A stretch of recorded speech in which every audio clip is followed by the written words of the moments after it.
everybody, and welcome to episode 10 of For Unlawful Cinematic Knowledge. I'm your host, Kolleen Carney Hoepfner. You may know me from Southern California horror conventions at the Fangoria booth.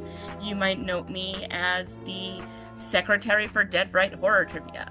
And I am here today with one of my favorite people in the whole world, the birthday boy himself, Mr. Jared Rivet. Yay. Jared is an actor, voice actor, screenwriter, director, and has been the co-host of Dead Right Horror Trivia since 2015. And I'm gonna read his bio because it's his birthday, and it's bulky, but it's worth it. He wrote the 2017 horror film Jackals, which starred Stephen Dorff of Fear.com fame, and was directed by Saw X director Kevin. I do not know how to say this name. Groytert. Is that right? Great church. Yep. Okay, great. Yep. He served as the staff writer for the 2019 Carnival of Doom season of Are You Afraid of the Dark, as well as the Webby Award-winning official podcast version of the show available on Audible.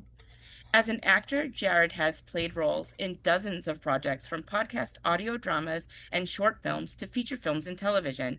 You can check him out in the recent Asylum mockbusters Ape X Mecha Ape, New World Order, The Last Hail Mary, and the new Toy Story, as well as Slasher Size, Amityville Apartment, and the indie romantic comedy 60 Dates in 6 Months.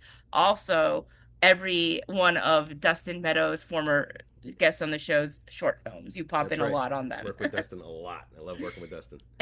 He has voice characters in podcast episodes of The Antiquarium, of Sinister Happenings, Campfire Radio Theater, and Earbud Theater, for which he also wrote and directed episodes. He can be seen or heard in the upcoming feature films The Evil Ones, How to Kill Your Coworkers and Get Away with It, as well as an October episode of Campfire Radio Theater. He will also be in the upcoming documentary about I'm gonna just do this whole paragraph over again, so I'm gonna Okay. skip right back. He can next be seen or heard in the upcoming feature films The Evil Ones and How to Kill Your Coworkers and Get Away with It, as well as the October episode of Campfire Radio Theater. He will also be in the upcoming documentary about production designer and Jaws 3D director Joe Alves, Not Your Average Joe. And we are here, of course, today to speak about Jared's very favorite movie of all time, Jaws 3D. It's a pleasure to be here. I'm very excited. I would not say that Jaws 3D is my favorite movie of all time, I know, I'm but it is probably my all-time favorite kind of guilty pleasure. I think in Yes. terms of bad movies that I love, I absolutely love Jaws 3D. And I will say that Jared did have me over so I could watch this at his house in 3D the other Yes. night. So that was Yes. very exciting. And I did rewatch it for notes this morning and thought to myself, this is not as fun without the 3D. Like, it's still very fun, but not as fun. So, That was my whole kind of thing when you brought this up as I'm doing this brand new podcast. I have this idea. It was like, okay, well, originally we were talking about doing a different movie, but I was like, oh, it's me. We got to do Jaws 3D. And I said, and I know I'm going to be complicating this far more than any of your other guests, but you're going to have to come over. I still have a functioning 3D plasma TV, so I can watch 3D Blu-rays, and Jaws 3D is one that I often am asked by folks if they can come over and watch. Specifically that one. I have dozens of 3D yes. Blu-rays, but the thing with Jaws 3D is if I'm talking to you, if we're having this conversation on your podcast to talk about Jaws 3D, and I watched it in 3D and you watched it in 2D digital AI, they did this AI remaster of it, Yeah. upscaled AI thing. Then we're kind of talking about two different movies. Right. So I thought it was important that we actually sit down, and it gave us an excuse to order a pizza. Yeah, and sit hang down. out. It was fun. Yeah, yeah. So, before I get into all the details about this movie, I want you to tell me why this movie speaks to you as hard as it does, because I did post on my Instagram for the podcast, like, your collection of the Jaws 3D items that you set up and everything. It was very fun. But I want to know, like I told my long story about Teenage Bonnie and Klepto Clyde. I want to know your long story about Jaws 3D. And it's probably similar. I think that we all Jaws for my generation it just became, it was like Jaws and Star Wars. Like they became our favorite movies. And Jaws had a particular imagination sparking, and then we had Jaws 2, and I'm sorry, Jaws 2 I think is a really solid movie. I think it's underrated, and it doesn't get enough credit for being a actually decent sequel to Jaws. It just, like any of the sequels to Jaws, it has the awful, I'll use the word handicap of being a sequel to Jaws, and Jaws belongs, as Quentin Tarantino has said, Jaws is on the Mount Rushmore of all time great movies. Like it's untouchable, it's perfect, it's a fantastic, amazing movie. Um, but it captured something for a lot of people, and I think that a lot of us that were in young enough, it was really it had a huge influence on us at a very impressionable time. And so every time they would make a new one, it was just something where, all right, give me that fin. I want to see that shark. And the fact that like Scheider wasn't even in Jaws 3D, he had done Jaws 2 as a contractual obligation. Um, it was like it didn't matter at that point. I just want shark. I Right. want shark action. Right. And so I would have been, let's see, 1983, summer of 83, I would have been 10 going on 11. I would have just been turning, it would have been a few weeks, it would have been July, my birthday's in August. So I would have just been turning 11 right around the time that the movie came out. I remember seeing it twice on the Friday that it came out, because it was summer vacation. So I went to go see it in the afternoon, and then I made my parents come with me to see it that night because I thought it was the greatest movie ever made. It's one of those things where it just hit me so right at just the right age, that I've never been. It's a warm blanket, Mhm. comfort food movie for me. I just throw it on whenever I'm sad. I love the characters in it. I love the ridiculous SeaWorld, of it all. And there's just something about it that I absolutely love. And I can't it's funny, I really can't remember a time that I didn't love Without it, Jaws it's a 3D. Yeah. foundational text. Yes, yeah, and again, the whole Jaws franchise, including the Revenge, which we won't have to get into. We can get into it, but it's just in terms of, hey, another Jaws movie. But yeah, I like all the shark movies, and I remember Jordan Peele did a Fangoria interview with, I believe it was Paul Thomas Anderson. It was like the first issue or the Yes, second when issue they of the did those, new yep. the new generation, the new regime came in, and they did this amazing thing where they had filmmakers interviewing filmmakers about their upcoming films. And I remember Jordan Peele in that interview bringing up that, and this was a legit thing. And I remember how, and it was so funny. I'm like, Jordan Peele and I didn't go to school together. How does he know this? But it was a schoolyard discussion. It wasn't even about like, oh, good or bad, or it was like, okay, so in Jaws 3, the mother shark is the mother of the shark from the first two movies. You know what? I grew up hearing that too. Yeah, so that's just like one of those like Marilyn Manson removed a rib stories that like Right, or Ozzy somehow Osbourne went, with the biting off the yeah, bat's head. yeah, somehow You went know. like just across the country. That's so funny. And I'll be bringing up Jordan Peele at one point when we Oh talk yeah, about the there's a plot. right. I Yes, know so why. I know why. yeah, Yeah, that's yeah. great. We'll save that. We'll save that All because it's right. great. But I remember him bringing that up, and it was just like yes, and it was either Jaws 2 was the mom or Jaws 3 was the mom, Yeah, but yeah, like yeah. it I'm became here this for my mythology. revenge. Yeah, and I don't know where it comes from. At some point, I went on social media years ago, and I was just like, "All right, guys, we got to have like the hard talk now, serious conversation. Where did this whole Yeah, where did it Jaws?" start? Because like I think my dad told me that. I I don't don't know. know. I All right. doubt very much that the filmmakers had any sort of, They were you like, it's know, the mom. playbook. Yeah, like, as to oh, well, because they didn't know when they were making these. As it stands, Jaws the Revenge ignores Jaws Yes. 3D It completely. even says that in the Wikipedia. It's like Jaws the Yes. Revenge largely ignores this. I was No, like, it that's so does. It funny. does. I mean, Mike Brody, the Michael Brody character, the son, the eldest son of Chief Brody, has a completely different occupation Yeah. in Jaws the Revenge. He's a marine biologist, or I think he's a grad student who's getting his doctorate Becoming to one. become a marine biologist, which shows you how much of a friggin' Jaws nerd I am that I know that. You're like, eh. But I mean, he's not an engineer, an Right. underwater And engineer anymore. He's a friggin' marine biologist. So it's like, yeah, and he's played by a completely different actor, and there's no mention of SeaWorld or any of that stuff. So yeah, so I just love all of that, and it's just there's something about the goofy, guilty pleasure charms of Jaws 3D. I 100% understand. So Jaws 3D was released on July 22nd, 1983. It was produced by Universal Pictures. I'm going off Wikipedia here. Alan Landsberg Productions, MCA Theatricals, and distributed by Universal. It's 98 minutes long. It had an $18 million budget. The box office, it made 13 million opening weekend and a lifetime worldwide gross of 88 million. Which in Uh, 1983 is really not that bad. yeah, It's yeah. actually pretty successful. One of those like it was the number two movie of that year, but Right. it sucks. Yeah, yeah, uh, yeah.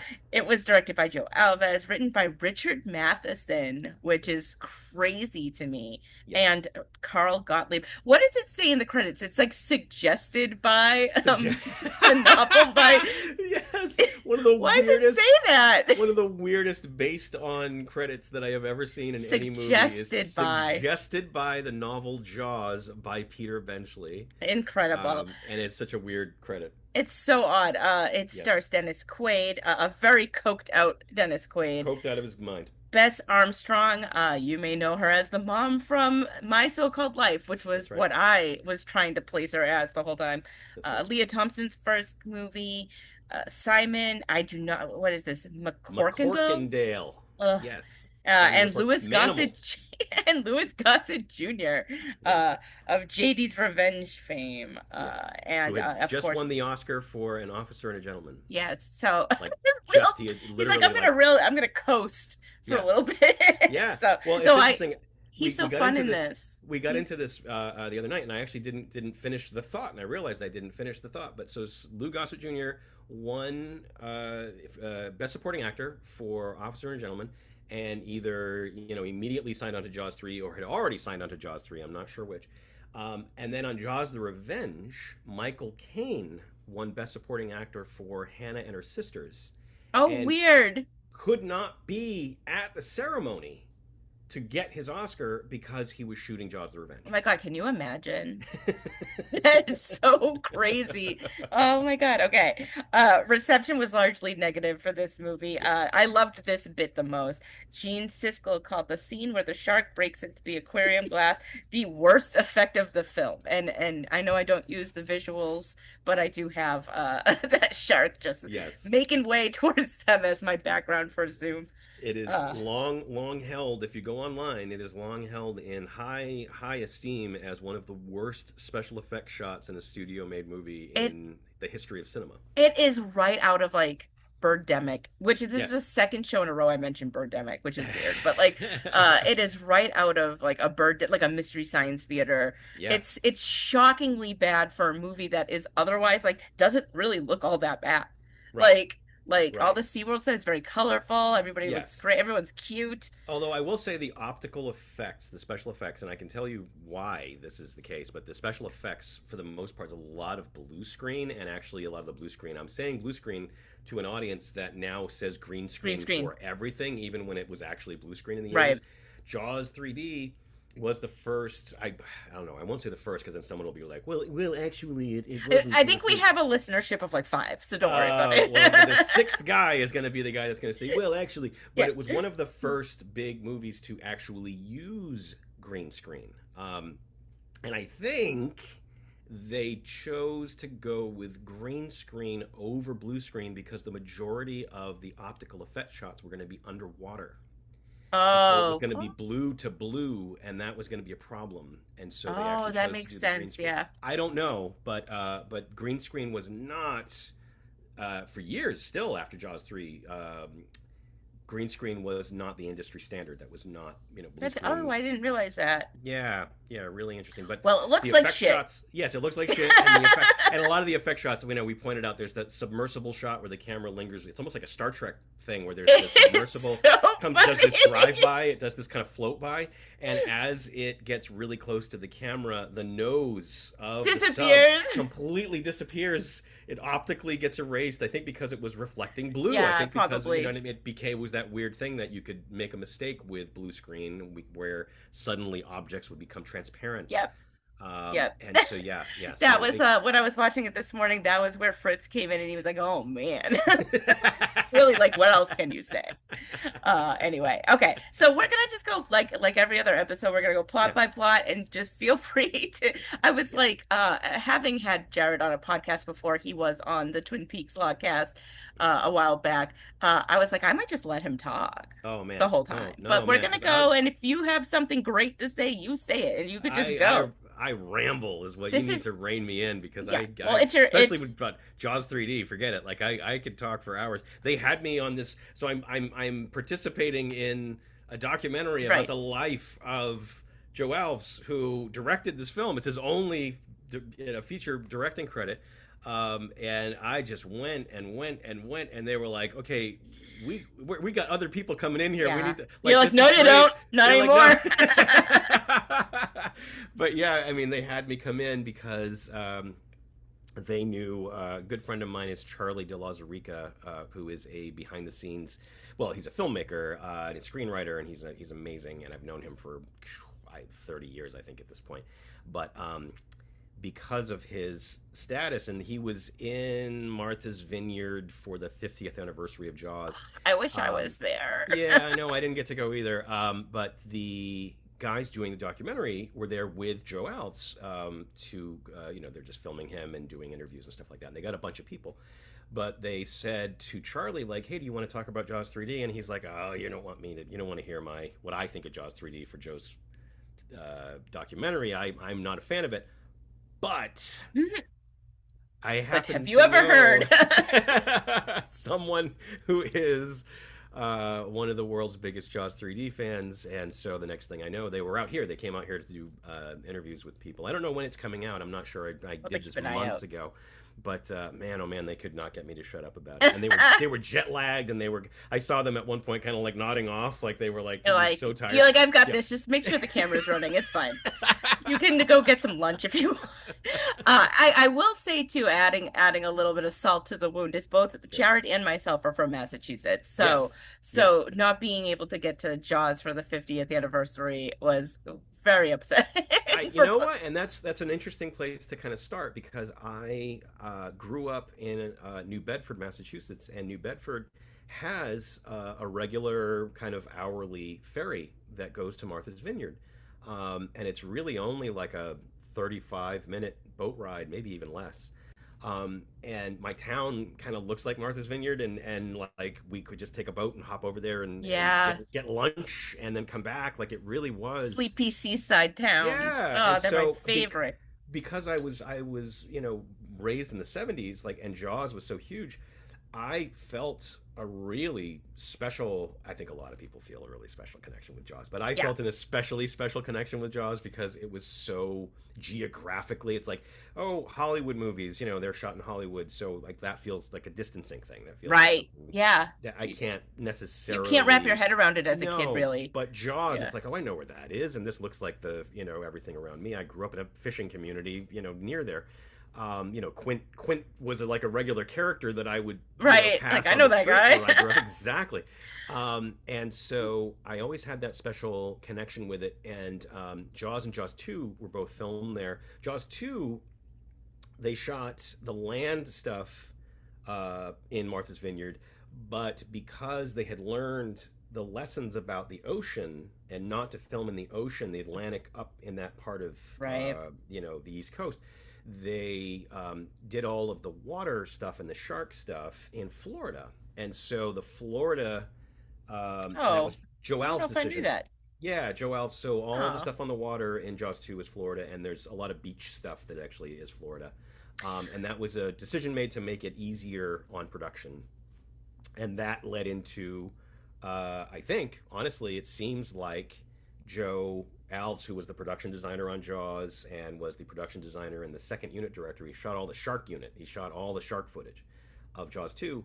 He was hired to direct 3, Three. and I think that the decision to do Florida was kind of like an evolutionary thing Yeah, from, I was wondering about that. Like, how did yeah, we move from the East Coast? I mean, yeah, well, not from the East Coast, but from the Northeast the anyway. Northeast Coast, I right, will right, right. say too, just before we dive into the plot, is like, my dad loves Jaws. My dad Yeah. loves Jaws. So I grew up loving Jaws. And then for a while I was like, I'm sick of Jaws. I'm never gonna watch that movie again. And now you know me, I have a skirt, I have a shower That's right, curtain, that's right. I have the Lego set. Like I am a Jaws fanatic, Yes. right? But I think it's very much because I grew up like that. But what was fun was when Aiden, my son, was younger, I took him, a friend of mine did a screening of Jaws, and I realized I had never known someone who hadn't seen Jaws. Uh, And so it was very cool to like get him to watch it, and like yeah. those jump scares were like legitimate jump scares for him. He Oh, that's didn't know it was great. coming, and it was just such a special like moment for me because I was like, Yeah. I just can't remember a time where I met someone who didn't already know this It's movie. part of So our DNA. It's just yeah, in there, it's just there.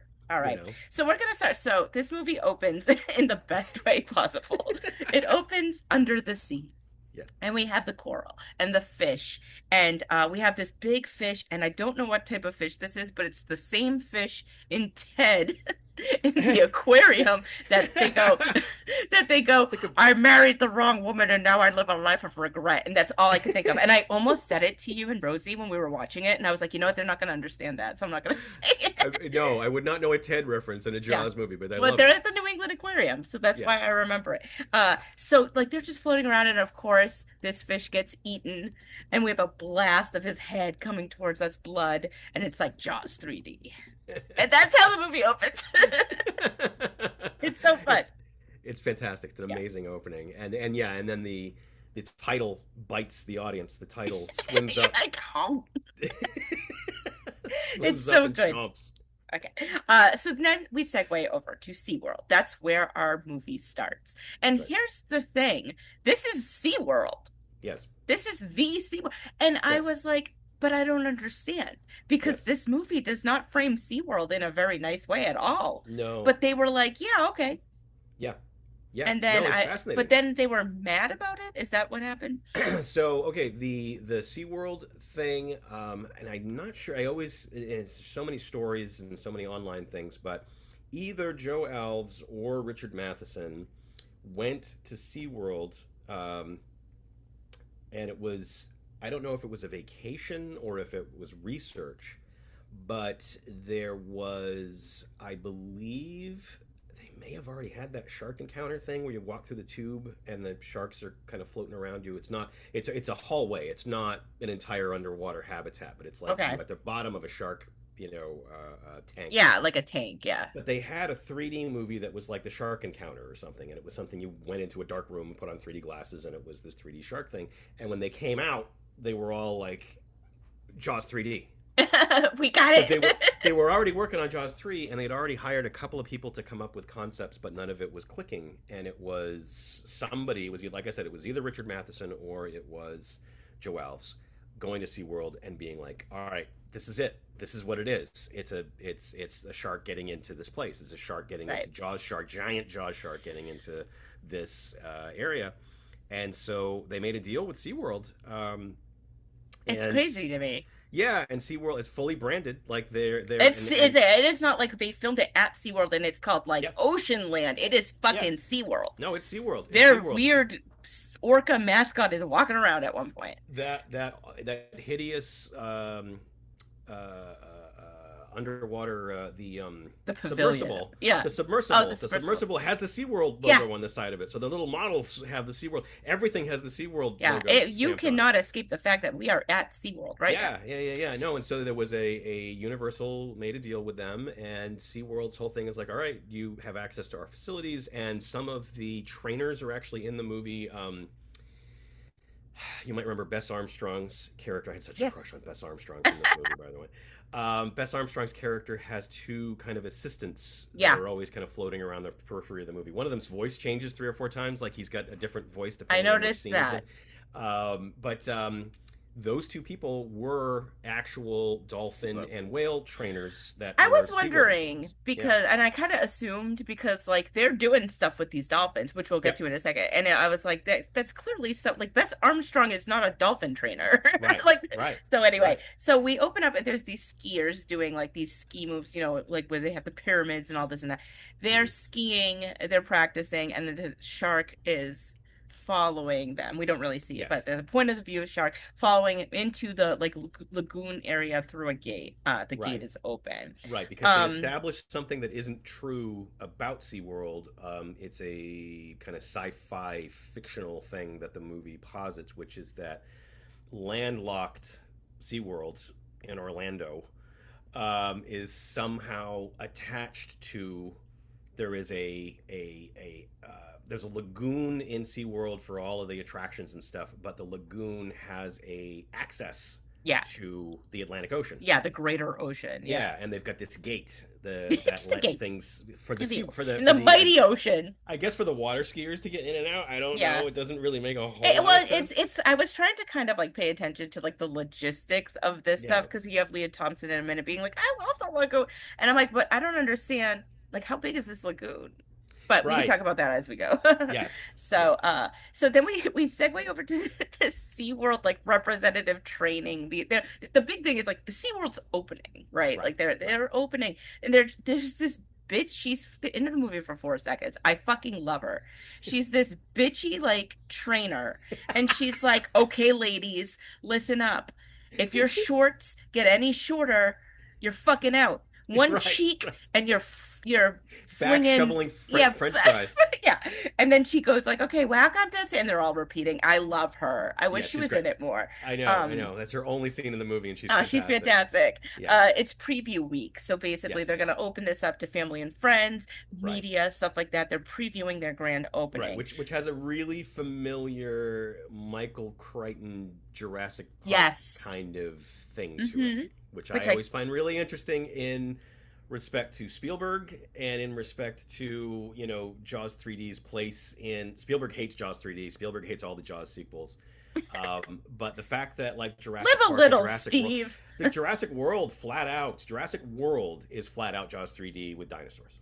I don't remember which one that is. Is it the second That's the one? one where it's open. That's the one where the park is out with one of the Pratt. Chris Pratt. Okay, I did not see anything past Jurassic Park 2.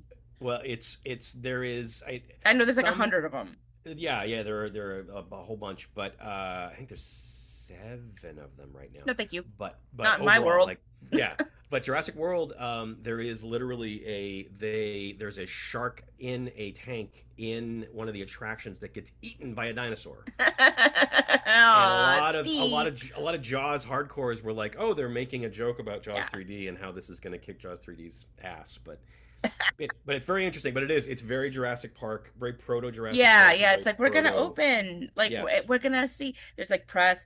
They're talking about their undersea pavilion, which is like a bunch of tunnels, and there's different rooms that these tunnels connect to. It took right, $34 million in 4 years to build. This is right, where Mike Brody comes in because yes, Mike, the son of our Brody from the first, is a grown up yes, now, and he's an engineer. yes. There's like a whole party down there, and it says let's see And we meet okay, Louis so Gossett. this whole thing was Calvin Bouchard's idea, Yes. Louis Gossett Jr. So there's a making of. So there are two, not one, but two. Jaws 3D was huge. Jaws 3D when it was released was a gigantic movie. Right. It was They had summer. It was top summer trading cards. huge, Yeah. huge. So there were not one but two making of TV specials for this movie. Okay. One of them was called Sharks Don't Die, the making of Jaws 3D, and it was narrated by Louis Gossett Jr. But he's also interviewed. He's also an Yeah. on-camera interviewee, which is odd because it cuts from him interviewing to him being the narrator. But at one point, he says that he wanted to very specifically make him underlined a black man. Oh, so that was his stuff. That was his call. Okay. But what I was gonna say was, I also feel like he's one of the actors in the movie who understood the assignment. Yeah. Like He knows it's seems like campy. It's he camp. knows it's campy. He Yeah. knows what he's doing. He knows what movie he's in. I don't think everyone else knows what. In fact, I would say if you go cast member by cast member, you can kind of gauge who, like, what level of do I know what movie I'm in versus, oh, I think I'm actually in a decent movie, or I actually think I'm in a different Oh my movie. God, it's so funny. So, Yeah. as he's being interviewed here, Yes. he mentions that Philip Fitzroyce is coming. He is an adventurer and a hunter, and he's Right. coming to like check out the place as well.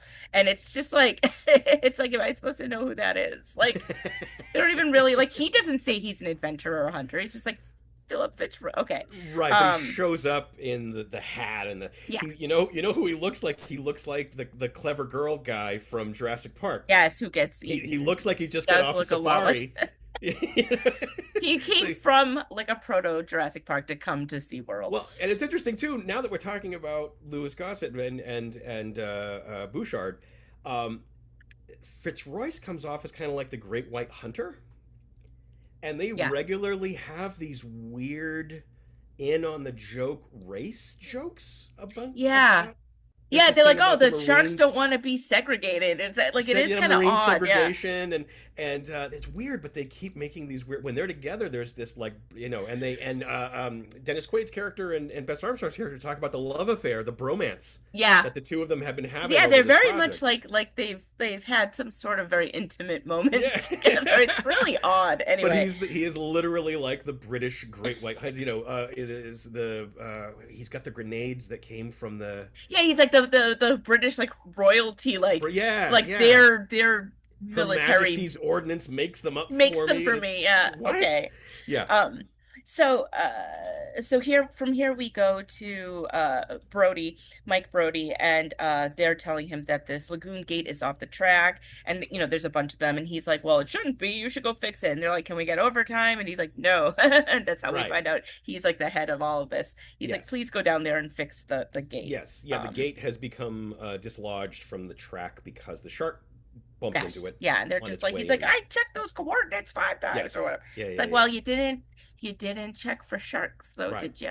Uh, And there's a real like blue collar like the thing that I like about and it kind of it to me it's the Carl Gottlieb of it all because Carl Gottlieb wrote the guy that wrote the screenplay for Jaws and Jaws 2 wrote the screenplay the shooting draft credited of Jaws 3D. He was there. He wrote what the people in the movie are saying on screen as opposed to right. the earlier drafts by Matheson and you know they brought in other writers who didn't get credited but like he was the last they wanted they were worried about the script and they wanted you know the Jaws guy to come Right. in and be the closer and so I find a lot of the blue collar work conversations you know the oh champagne of the working classes and Yeah, yeah, there's yeah. you know what I mean there's all this blue collar stuff that I I think it's find really believable. yeah It's like these guys are just like, "Oh, can we get overtime for it?" And he's right like, "No." And yeah I'm well just like, just yeah he's like oh so you know just get down there and fix it and they're like "Yeah." well you know it's gonna It's be a like little overtime and 6 he's like p.m. yeah yeah they're like hey it's like it's 5:45 man like what are you thinking SeaWorld, um they haven't yeah unionized and they're like yet. oh so you gonna give us some overtime and he's like you guys Nope. aren't getting He overtime zips but you away better on get that this cute fixed little like zippy stand up. It's right like a scooter for the water. yeah the I'm like, that's ski-doo cute. yeah From here we meet Dr. K, Dr. his K girlfriend and dolphin trainer. She's a senior biologist, yes and she is with her dolphins, Cindy and Sandy, and they're Cindy training them Sandy for this show. I'm gonna go on record here right now. I fucking hate dolphins. I think they're disgusting. I don't know if you who saw hates I don't know dolphins if you saw my physical disgust whenever they were on the screen. Unless they're trying to kill the president, I don't like them. Uh, I think they're gross. They're rapey. They're weird. well People for yes some reason are always trying to have sex with them. I think they're disgusting. I don't well like them. and then you know I mean If they're cool to watch, yeah and the movie kind of does turn them into heroes yeah, in they a way save the that day you're like rooting for them twice. yeah they save the day a lot Yeah. it's kind of convenient how much they do but it's interesting too because this is SeaWorld at its absolute height when it was a Yes. destination spot in Yeah. Florida you went to Disney World and then you went to SeaWorld And so the Blackwater stuff hadn't happened yet. The stuff with Yeah, there's like Shamu a hadn't happened full-on yet. Shamu like That's scene. the thing. So it is like, as much as we get to see kind of behind the scenes, because we do see Kay Morgan training Shamu, and sadly there is no Shamu versus Jaws, which Oh, I that would just be watched. good. I just watched a clip from another podcast, and they were like, "You're telling me that they set up that Shamu is right there behind? Oh, we can't. We have to close the gate. We can't risk letting that big bitch get in there." Is what at one point Yeah, Dr. yeah, Morgan says, and it's like, Shamu, yeah. unleash Shamu, let him out, and just take the fucker on. But they don't We do should that. But write that movie. There's still time. well, we'll talk about the third act because I feel Okay. like there's a lot of missed opportunities in this movie. But Okay. When we get and to it. Kay Morgan, Dr. Morgan is, by the way, one of the weird little. If you're a Richard Matheson fan, Kay Morgan is Dr. Morgan. Dr. Morgan was the name of the lead character in I Am Legend. Oh shit, I didn't even put that together. And Yeah. I love Richard Matheson. So, Yep. oh, interesting. Me too. Huh. Okay, so yeah, that's right. She's actually she's riding the whale while her Yep. little helpers are training these dolphins That's right. and such. And there's this like offhanded kind of commentary where it's like they don't seem to want to go in the lagoon. Right. They're They know acting something's real up. weird. Yes. Yes. It's Yeah. okay. Yes. And then we have Philip shows up there to like film stuff. Yes. He sucks immediately. Like he sucks. He's Yeah. like well, I'm Irish, so like he's British, so I'm already like red flaggy about it. But uh I'm just like, I don't know, man, you know. Uh I like Philip. I like Philip. I I mean think I do, he's you know what? I do he's great for who he is in this movie. yes, and But he's set up to be kind of a foil, but as the movie progresses, he becomes a nicer and nicer yeah, guy. he does because you're like like he does hit on Kay at one Yeah. point, and you're just like, Yes. okay, like he's gonna be like, I'm coming between you, I'm gonna fuck you. But Right. it never gets to that. She's just like, No, no he thanks. lets it go. And he's He like, okay, lets it go. good When for him. she says, "Oh, I'm sorry, that's a behavior I just don't do." He Yeah, chuckles, and that's it. They yeah, don't bring it that's up it. ever again. He does get nicer as it goes on. He He gets gets nicer as less and he gets more annoying. Yeah. heroic as the movie goes along. But he has this assistant who Oh my is God. We'll he talk has about this him. assistant. Go You wanna ahead. say You go well, ahead. so Talk he has about this him now. assistant named Jake. I'm sorry, Jack. Yeah. And Jack is played by an actor named P.H. Moriarty, who he was one of those character actors. He was in everything. And He he was did just seem like, familiar to me. I didn't go yeah, that, as listeners will know, I don't go the extra step sometimes. But I yeah, was like, yeah. he looks familiar. I'll look I at knew that him at the later. time. I was a big fan of Outland, which is a Sean Connery science fiction movie from Yes, I think my 1981. mom loves that movie. He's one of the two assassins that shows up to kill Sean Connery in the third act of that movie. But he worked a lot and was in a lot of stuff. But what's wild about his character, and I don't know what the thinking was, I don't know why they didn't ADR him, or they did ADR him, but it just made it worse.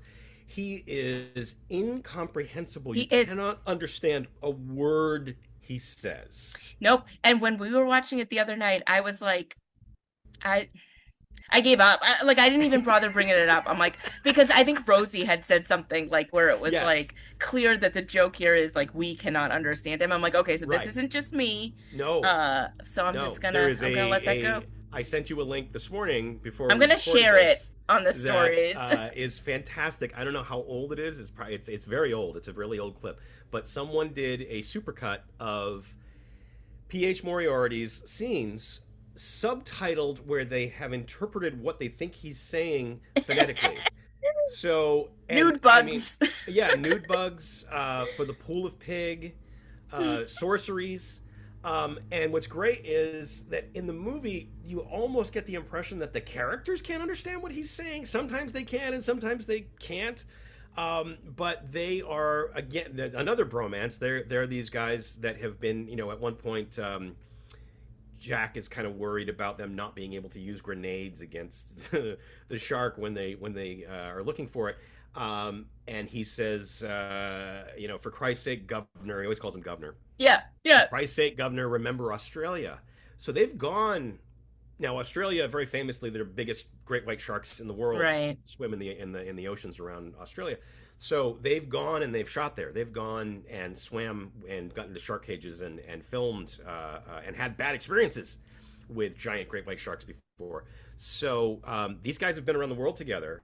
And it's just an interesting dynamic. But yeah, basically, they both seem to be filming, though. You never really get a sense that one of them. Yeah, it almost seems like Fitzroyce would be kind of Yeah, and in he's front of like, the but they camera. are very equal. Yeah, Yeah. yeah. There are full blown shots of Philip, like dangling by a rope over a diving board to get a shot of Shamu. Like he's not the guy with the microphone saying, and now He's in Shamu it. will He's perform." in the He's in it. dregs. He's Yeah. yeah. He throws himself into it. So I don't know exactly what there that whole thing is, but it's I find that character fascinating, and he's also. I feel like there are equivalent characters in the other Jaws movies, but he's kind of stands alone. Like I don't Philip Fitzroyce and Jack. I don't know I don't that know. they kind of Yeah, Jack. equate to other characters in the franchise. Yeah. Uh, while he shows up, Yeah. Sean Brody shows up as well in Yes. his cowboy hat and his And boots. boots, though they have him going to school in Colorado. And I'm like, is Yes. Colorado full of cowboys? Why not? He can't go to UT Austin or something? Also, stunningly handsome. Like Very just handsome. unbelievably hot. This guy. I mean, Dennis Quaid too. Like Dennis Quaid's very, very Yeah. attractive in this movie. Yes. He's coked to the gills, but he's good Yes. looking. But this guy Yes. is super handsome. I was like, okay, like, Yes. Yes. but I love yes. I love this idea that he is so terrified of water that he goes to school in Colorado. Again, Yes. Texas is it? It's not like there's a lot of water in Texas, like unless you're on Right. the coasts. Right. And he's also a fucking terrible student. Yes. He's Yes. just He like tells them what his grades C were pluses before he and left. incomplete, but I got a good grade in phys ed, which is like his phys ed a thing in college. Though actually, I did take two phys ed half credit courses at my school. I did terrible in them. And so as I understand it, the inclusion of the Brody boys as the main characters was a studio thing. Matheson was very outspoken about this movie, and he basically said like, yeah, that was one of the mandates that I got, and I thought it was absolutely idiotic. And he was like, look, if another group of people has a bad encounter with a killer shark, I'll buy it. Like, oh, okay, we can just keep. Then you open up the franchise, to other Right. things. But they were like, nope, we want to keep the Brody family. That was something on Jaws 2 as well, because there was a lot of talk on Jaws 2, turning Jaws 2 into a prequel about the Indianapolis, the story that Quint tells in the first movie. Hmm. There was discussion about making it about the World War II and the guys in the shipwreck and waiting and getting picked off one by one. But the studio really wanted to stick with the Brodies. They were like, no, Scheider shines in this movie, and everybody's going to want to see that family, and they're going to want to go back to Amity. So in this one, they kind of made this mandate. They're like, look, we love all your characters, and it's funny because he seems way more, screenplay wise, they both seem way more invested in Dr. Morgan. Like she's kind of the lead, really. Yeah. She drives the plot forward. Yeah. She's super intelligent. Like she kind of knows and knows what's going on. But yeah, so they made the Brody boys, and I guess I like, as a nerd and as a Jaws nerd and as a fan and as someone who appreciates when we grew up, when they would put sequel stuff in that you would recognize as like, oh, that's because of this thing in this earlier movie. I really appreciate in Jaws 3D that they're talking about what happened to Mike and Sean in Jaws 2. Right. And it's a distinction that they don't, on its face, they don't come right out and say it, but when you look at the movie, it's like, well, okay, so if Jaws 2, because there is no we don't see the end of, it's not like a Rocky movie or a Hammer movie where they show the end of Jaws 2 and then Jaws 3 starts. It's like it starts Right. with its Right. own This is opening, a whole years and years new, later. Yeah. new thing years later. But there is, Sean won't go near the water, and at one point Mike Brody tells Kay like, oh, remember I told you about that shark attack that happened when we were kids in Amity? And then Yeah, that's coming up soon. Yeah. and then a couple of scenes later, Sean says, look, just admit it, you messed me up. Yeah. And Mike says, I admit it, I messed you up. Yep. Now, if you are a fan of Jaws 2, there is a whole plot point, really kind of like, and it's some of the best stuff in the movie, that Mike sneaks out of the house to go cruise on his sailboat with all the other kids that are all these kind of sailboat cruise kids.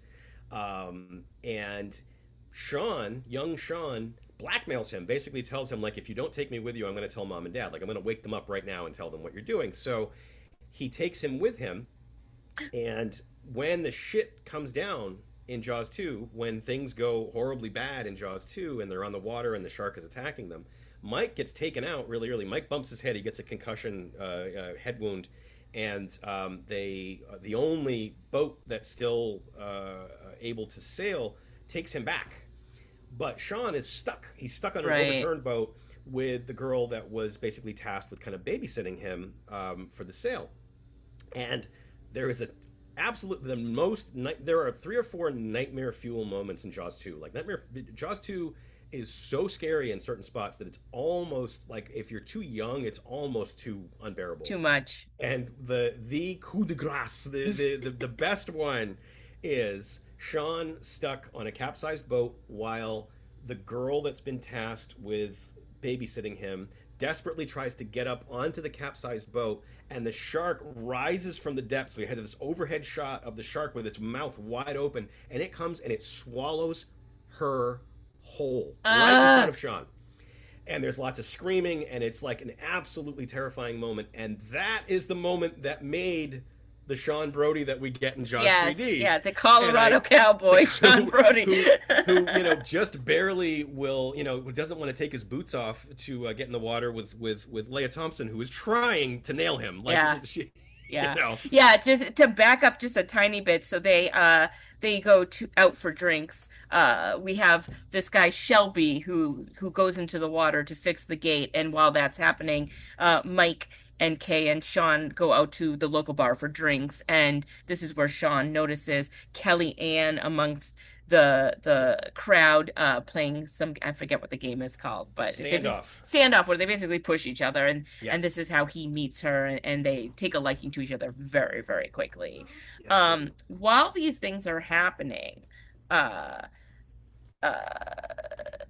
uh Shelby, who's there to fix the gate, gets eaten by the Yes, shark. He gets killed. yes, Um, yes, they end up walking on the beach, as Jared just said, and they kind of like he's like, I'm gonna take Kelly home, and they end up on the beach, but yes, Mike and Kay also end up on the beach, and they have this conversation about what happened in Amity, and then they realize that they're kind of hooking up over in the lagoon, and they tease yes. them by grabbing a bullhorn, and they're like, "What are you doing?" And he's It's a like, very "Oh fun my." scene.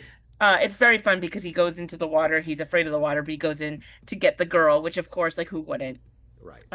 And while this is also happening, we have a lot of things happening kind of at once, but we do also have a conversation between Mike and Kay where he realizes his next engineering job is going to be in Venezuela for a year and a half, but she has Right. 6 months left in her SeaWorld contract, and Yes. then she has an offer at the Scripps Institute. So they're like, well, we're gonna have to like figure that out, but Yes. let fuck with my brother first. Yes. And while that's happening, two very doofy criminals are Yes. like, we're gonna break into the water. We're gonna go get some coral and sell it on the black market Yes. for big bucks. They are the equivalent of the two guys on the pier in the Yes, first in the movie. first one. Yes. Um, and one of them goes down into the water, the other one's in the boat. He can hear them on the beach, so he's like, Yes. people are there, like, let's be, does not realize that his pal there has also gotten eaten by the shark, and then the Yes. shark eats him too. Yes. Yes. And there's a lot of fun 3D stuff in the Yes. coral The thief, frog. the frog jumping off, which got a jump out of I you. jumped when there's a frog that jumps at the screen and it made me jump and I went, oh. Yes. Yeah. It's one of the most. That's the thing too. There's a lot of 3D gimmickry in the movie, Yes. and Yeah. that was forced on Joe Alves by the studio. Yeah. He didn't want to do a lot of the sticking things into the camera 3D filmmaking. But they were like, no, They were like, this is too Jaws bad. 3D. Yeah, you're gonna need some sticking stuff into the camera. So Right. there is a lot. So they did reshoots. They actually did reshoots to add more of that Yeah. stuff. Some of it is kind of fun though. Yeah, Like that frog thing was fun, yeah, the frog thing is great. the raft, like I think there was like a 3D thing when that guy gets eaten with the raft, Yes. right? Yeah. Yeah, well, Uh, his flashlight is visible, but the that's right. flashlight kind of gets it just goes dark, like Yeah, and it he's gets like, gets uh-oh. swallowed. Yeah, Yeah. Yeah, and then it blows up. There's a big long silence, and the raft is The just kind of raft blows hanging up. It's there, pretty and good. then it blows up. Yeah. Uh, so then in the next morning we have like a hungover Sean Yes. and Mike, and they have that moment where he's like, "You really fucked me up," and he's like, "Yeah, I Yes. know." But he gets a Yes. phone call. Gate's still fucked. Yes. He's like, And "All he gets right." called into work. So he's taken one of the things that the movie doesn't make especially clear. He has taken the day off from work to hang with his little brother who has just come in from out of Yeah, town. he's And visiting his because boss calls him into work because the Seagate is broken. he's like, You "Sorry, man, I have to gotta come in and go." fix this now. We have So, this scene with Kay training the dolphins, and this is where I yes. thought to myself, like, they definitely have like those people have to be real dolphin trainers Yes. because she's like, "Go," and they're like, Right. and I'm like, "She's not a dolphin No. trainer." No. But So they're standing right next to her, so they're kind yeah, of doing all the work while she Cindy and pretends. Sandy. Yes. Yes, Cindy and Sandy. And Philip comes over, he hits on her. She's like, "No, thank you." And he's like, Right. "Okay." And that's that.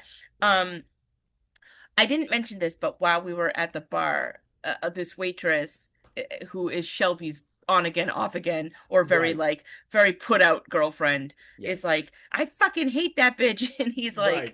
And he's like, "I don't know what you want me to do about it." And she's like, "Well, if he doesn't come home tonight, tell him never to come home again." Right. And she obviously doesn't come home because he's dead. Right. She comes over to them and she's like, like, "I think he skipped off." And he's like, "Well, like all of his stuff though is still like his Right. license and everything. He Yes. wouldn't leave without that. He's probably just fucked up somewhere Right. and hungover." And also the ID like does not look I think it looks so much different than the actual actor. Like, is it the same guy? Well, not only is it the same guy, but like his passport picture is also there, and it looks like they were shot on the same day. Yeah, Like the he just got everything done at once at the DMV. but it's great. So yeah, so basically, she's been worried that Overman, they establish, is a bit of a skirt chaser, Yeah. and ladies' man. And so while he lives with Charlene, who is the bartender from the local bar where everybody blows off steam after their day of work at SeaWorld, he lives with her, but you get the impression that he also, He goes missing here and there. And yeah, she's yeah, like, yeah, "I've yeah, had it." But then yeah, and he's like, "Yo, so he hasn't come to work either though. So right, he's right, probably right, just right, like drunk somewhere." And she's right, like, and then you can tell this is where she's like actually starting to get worried though. She's just like, "Well, like yes. I don't want anything bad to happen to him. And Like they I just reassure her, even yes. though when they turn to walk away, they turn to each other and they're like, "All right, we got to drag the lagoon. We got to check this." Yeah, Like they yeah, yeah. He's know that fine. No, yeah, he's dead. he's dead. Yeah, But they try to kind of reassure her, like, "Nope, he's drunk. He's an asshole. I'm gonna take care of this. And I'll when I find find him, him. he's in big trouble." He's in You know. big trouble. Right. They go into this aforementioned submergible. Yes. To Yes. me, the submergible is so funny, and maybe I just don't understand underwater stuff. But to me, like I think a submergible, and I think like an enclosed thing, but this one fills up with water Right. too, and I'm like, that Yeah. just seems crazy to me. But Yeah. It's interesting. It's an I guess interesting it's so they can get idea. in and out of it, though, right? Right, right, right, right. I mean, they end up swimming back. Spoiler alert: they end up swimming back Yeah, without the without it. submersible. But yeah, the submersible is this weird thing where I guess it's just kind of like a car, like an underwater Yeah, car. It's not.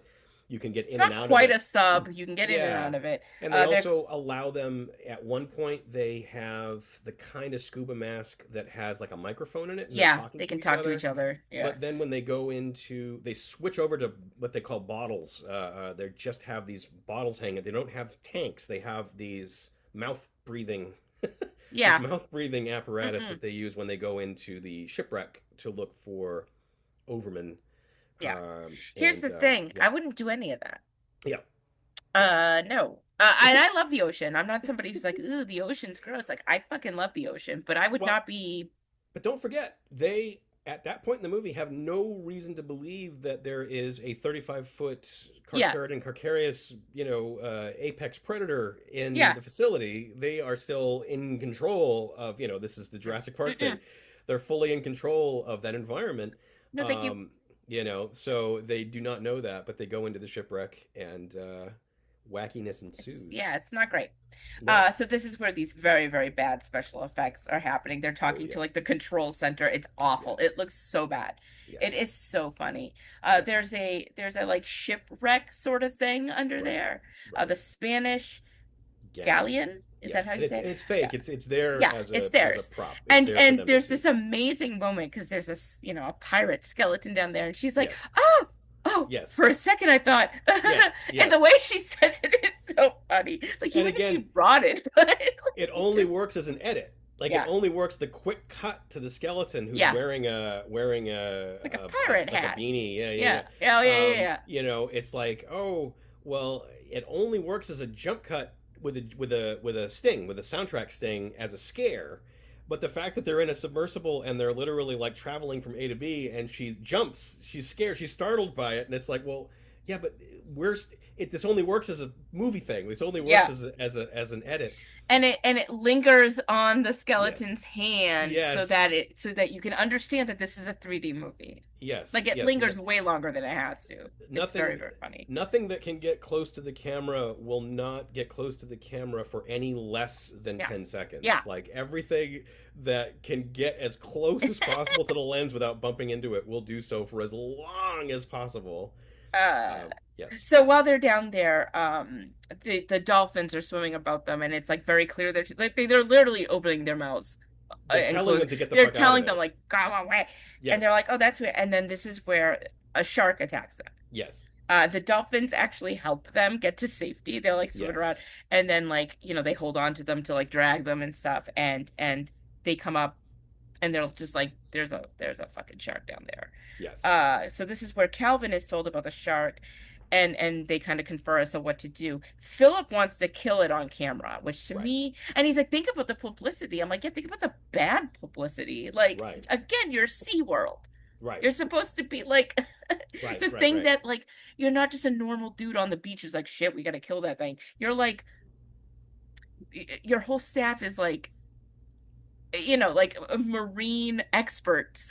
Why Right. would you want to just fucking kill it? Like it's Right, so right, right, funny right. to me. No, and it's great. One of the things about Jaws 3D that is unique to the Jaws franchise is that Kay Bess Armstrong is an advocate for the shark, and she turns everybody around on Yeah. her plan, which She's like, is no, we're to gonna get him, and he'll be the only shark in in captivity, and captivity, the it'll only be great like, white shark in captivity, and safely. She wants to like corner it and dart it and tranquilize it and do all these things. She has a plan. She knows yeah, what she wants to do, and she basically says, look, the weekly bulletins, the nightly bulletins on the health and safety of the captive killer shark is going to be a much bigger yeah, publicity thing, and it'll last a lot longer than if we just go out and blow it up, because it's Jaws and that's what you do. You blow up sharks. That's what you do in yeah. You Jaws just blow movies. it up.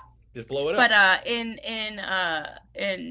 there's a lot to say about SeaWorld as a as Yeah. a as a company or whatever, but she's right. Like it would be better. uh, Let's not blow up the shark. Right. Mike, of course, has complicated feelings because he's like, Yes. no, my whole fucking family almost got eaten by sharks.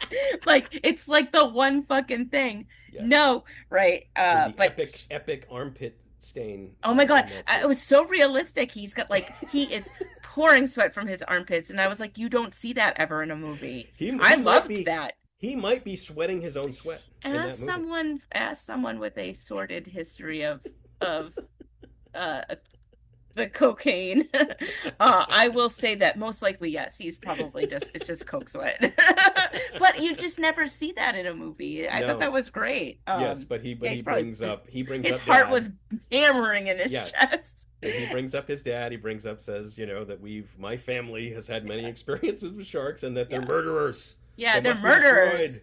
It's like You know, they're just doing their thing, man. that's right. This is where we get that amazing like the queen made me these grenades. Yes. Yes. Just in case. Honestly, Just in case. one of my favorite parts of the whole movie is the what I'll call the night search sequence. Yeah. I love all that nighttime stuff where they go out and try to find the shark Oh, in it's the great. water. It's It's a great. really cool sequence, and I think it's scary and suspenseful, and the character stuff is great. All Well, the did you see me when we were watching it? I kept putting my you were hand over my face. I you was were on like, the edge of your seat. You I were was on the like, edge oh of my your God. seat. Because I will No, say, I told Jared, like, I have not seen this movie since I was a kid. So the right? only thing I remember is like a tunnel scene that's coming up that I Yes, don't want to talk about yet. But yes, that's the only, like, I didn't even remember it was at a park. Like, yeah. you couldn't have No, dragged that out but of me. that So night search sequence is so it's good, great. and all of the main, well, I guess Sean and Kelly aren't there, but all of the, like, the primary movers and shakers of the plot are in that sequence in character, and there are character shifts. There are kind of like people start to make alliances with each other. Like, there's an interesting shit is going on with the characters in that sequence, as well as Yeah. it being a really cool suspenseful Yeah, it's nighttime good. Like shark hunting they scene. go down there. There's the shark like grabs Kay's tank Yes, at one and point. I was like, and oh my she's God. in this chainmail. This I can't remember what they call that, but It that is like shark chainmail suit. though, yeah. Yeah, And yeah, he's like, if the shark he's like, well, what if the shark gets you? And right, Philip's like, she'll just get a little squeeze. And it's like, okay, right. but like I don't want a shark's mouth to squeeze me And though. and and how much weight? Yeah. How many pounds per square foot does Oh a my shark God, bite right? distribute? But they You do get know. him. They go down Yes, there and they do get yes, him. yes, They give him like a tranquilizer, and with the they with the uh, Friday the 13th Part 3 spear gun at the yeah, camera yeah. moment. But Yes, they do get him. So yes, so they put him up in a pen, yes, and Kay's in there with them, and he's still like down for the count, and Mike gets yes. in too, and he's like, look, okay, we're gonna have a conversation, but like wherever you go at this point, I'm probably gonna go. So like I'm gonna Mike, get Mike, in this with you. Mike keeps trying. It's very interesting because there is almost like a gender switch going on with their relationship, because not so much that he has the big job opportunity and that they need to talk about it. He's the one that keeps wanting to talk about it, and Yeah. she's the one that keeps avoiding She's talking like, we'll about get it. to it eventually, which I Yes, get. I hate having a fucking talk. because But his as we discussed when we watched the movie, his role at SeaWorld is basically over. yeah, he's They've built built everything all that the yeah. attractions and they're having the grand opening, and so, like, okay, well, I now need to find another job. I have Yeah. finished my thing. She still works there. Yeah. she, Yeah. she takes care of She's the like, animals, okay. But he you gets in know. there and he gets in there with his jeans and I was like, Yes, ew. yeah. What jeans to me is just horror. I mean, I haven't worn a pair of jeans in like 12 years, but like what jeans to me is just like horrifying. So, Right, cuz right. he's just like loves her. Yes, And they have this little moment, but then the shark wakes up and they're like, "Fuck," and they like get out of there. yes. And it's very kind of it's very funny.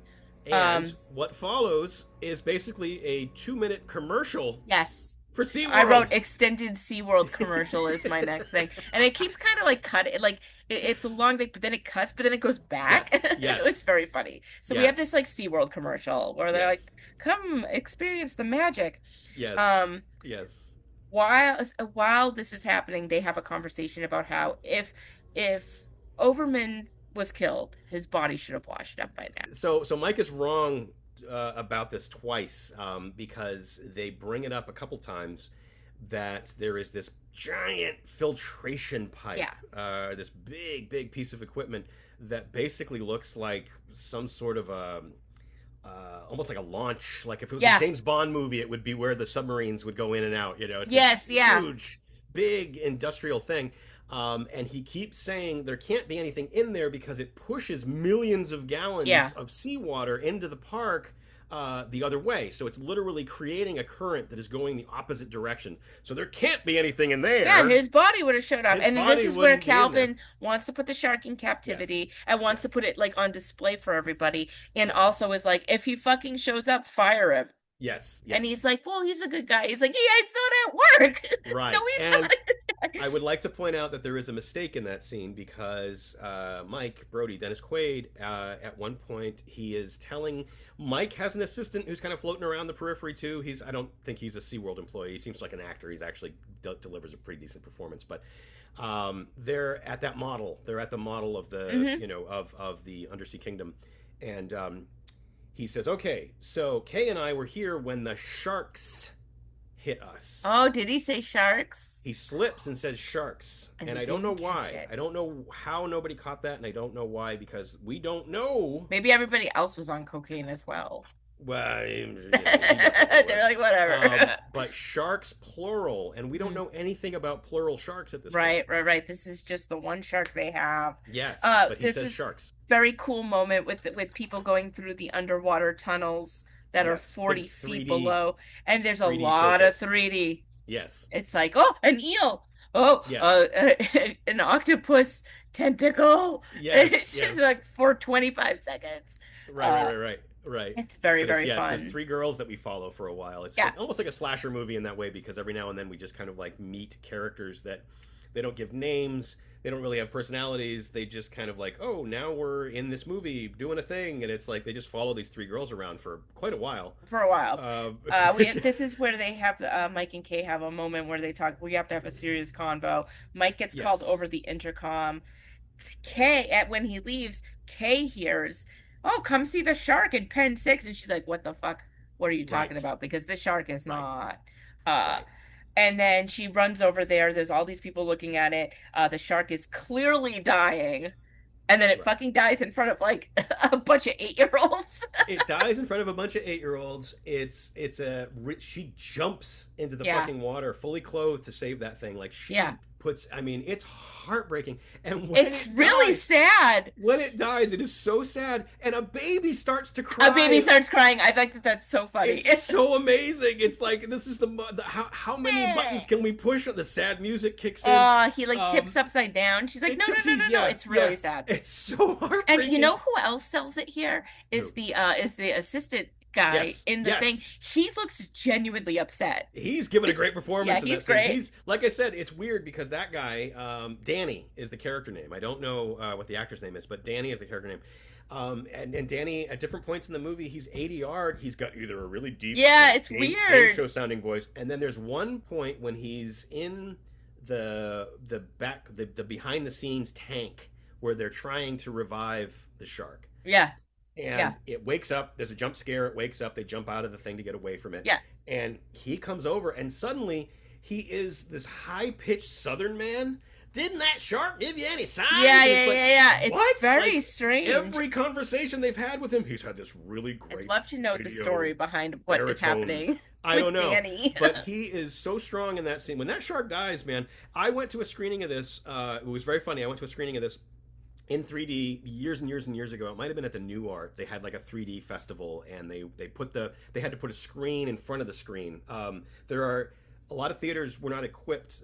You needed for this kind of 3D. You needed to have a special. I know this sounds stupid, but a silver screen. It was a very specific kind of material Right. that needed to be used for the 3D, the polarized 3D to work. So this is the 3D that it's just tinted glasses and not the red green kind. So you have perfect color. You can shoot in color and you don't have to worry about the red and green causing everything. Right. So they had a festival when they were showing Jaws 3D, and the film broke after the baby shark died. And suddenly the film broke, everything went dark, and I said, and the shark died in captivity, the end. And the Yeah. whole audience burst into Uh, laughter because it was like, well, this is a weird place for it to, Spot to break. for it to break, Yeah. because it's like, well, I guess, Did they fix it? Could you watch the they fixed it. rest? They Oh, fixed it. okay. It took, Good, took a good. little while, but they fixed it. Yeah. Yeah, we watched the rest. But no, but I remember the film breaking in that spot. But that baby crying, I mean, it's just It's like, okay. perfect. And that's also when Philip shows a real heart. Like Yeah. He's like upset. he's Yeah. upset. This He's is where it's like, upset. oh, this guy's not that bad. He He's not shot that his bad. shot. Yeah, he's Uh, a good dude. Manimal is a good dude. He was on a TV show called Manimal. Oh, okay. I was wondering. It turns into in the pilot episode of Manimal, which was I think maybe the TV season immediately after Jaws 3. He was the lead of Manimal. The bad guy in that episode gets killed by a shark in his swimming I pool, love it. and it's Manimal. Yeah, He has yeah. turned himself into a shark. So um, that's so funny. Here, while this is all happeing, we've gotten Kelly Ann has coerced Sean into getting into these bumper boats, and bumper he's like, boats. my note is he's not excited. She's like, you're gonna love it. He's like, I fucking won't. Yes. Uh, Yes. yeah, They have different ideas about fun. about fun, yeah. Yes. So here we go back to these underwater tunnels and these girls, and this is so funny because this is the part that's seared into my brain, of course. They're like, look at the cool fish, and then Shelby's head fucking floats by. Yes. But then someone like pushes one of the girls against the window, so And it's she's one of the- face to face with it. and it's one of the moments in the movie where you're like, they're in on this. Like the Yeah. filmmakers know, but yeah. They know So this is so dumb as shit. Yeah. Because it's so the like, who's doing that? yeah, Like, yeah, why would that he's happen? but this corpse, this horribly mutilated corpse. I mean, like for a PG movie, like it's a It's really gross. Yeah. gross corpse comes floating into frame right at the portal that they're looking through, and then this one dude just to fuck with him, just pushes her Pushes. face against the glass. It's so funny. I wrote LOL. You That's know, what I literally yes, wrote. It's just so funny. yes, So now we cut to they've retrieved his body, and yes, Mike, it's under a sheet. Mike checks it and yes, almost throws up. He's just so yes, horrified by it. And then Kay is like, yes, I want to check. yes, And she's like, no, I've seen it before. Don't right, stress. And then yes. she looks at it and does this insane thing where she freaks, but she like puts her hands up as if she's being like possessed by the Holy Spirit. And Yes. she's just like, Yes, and yeah. She has an out of body experience. yeah, and, Yes.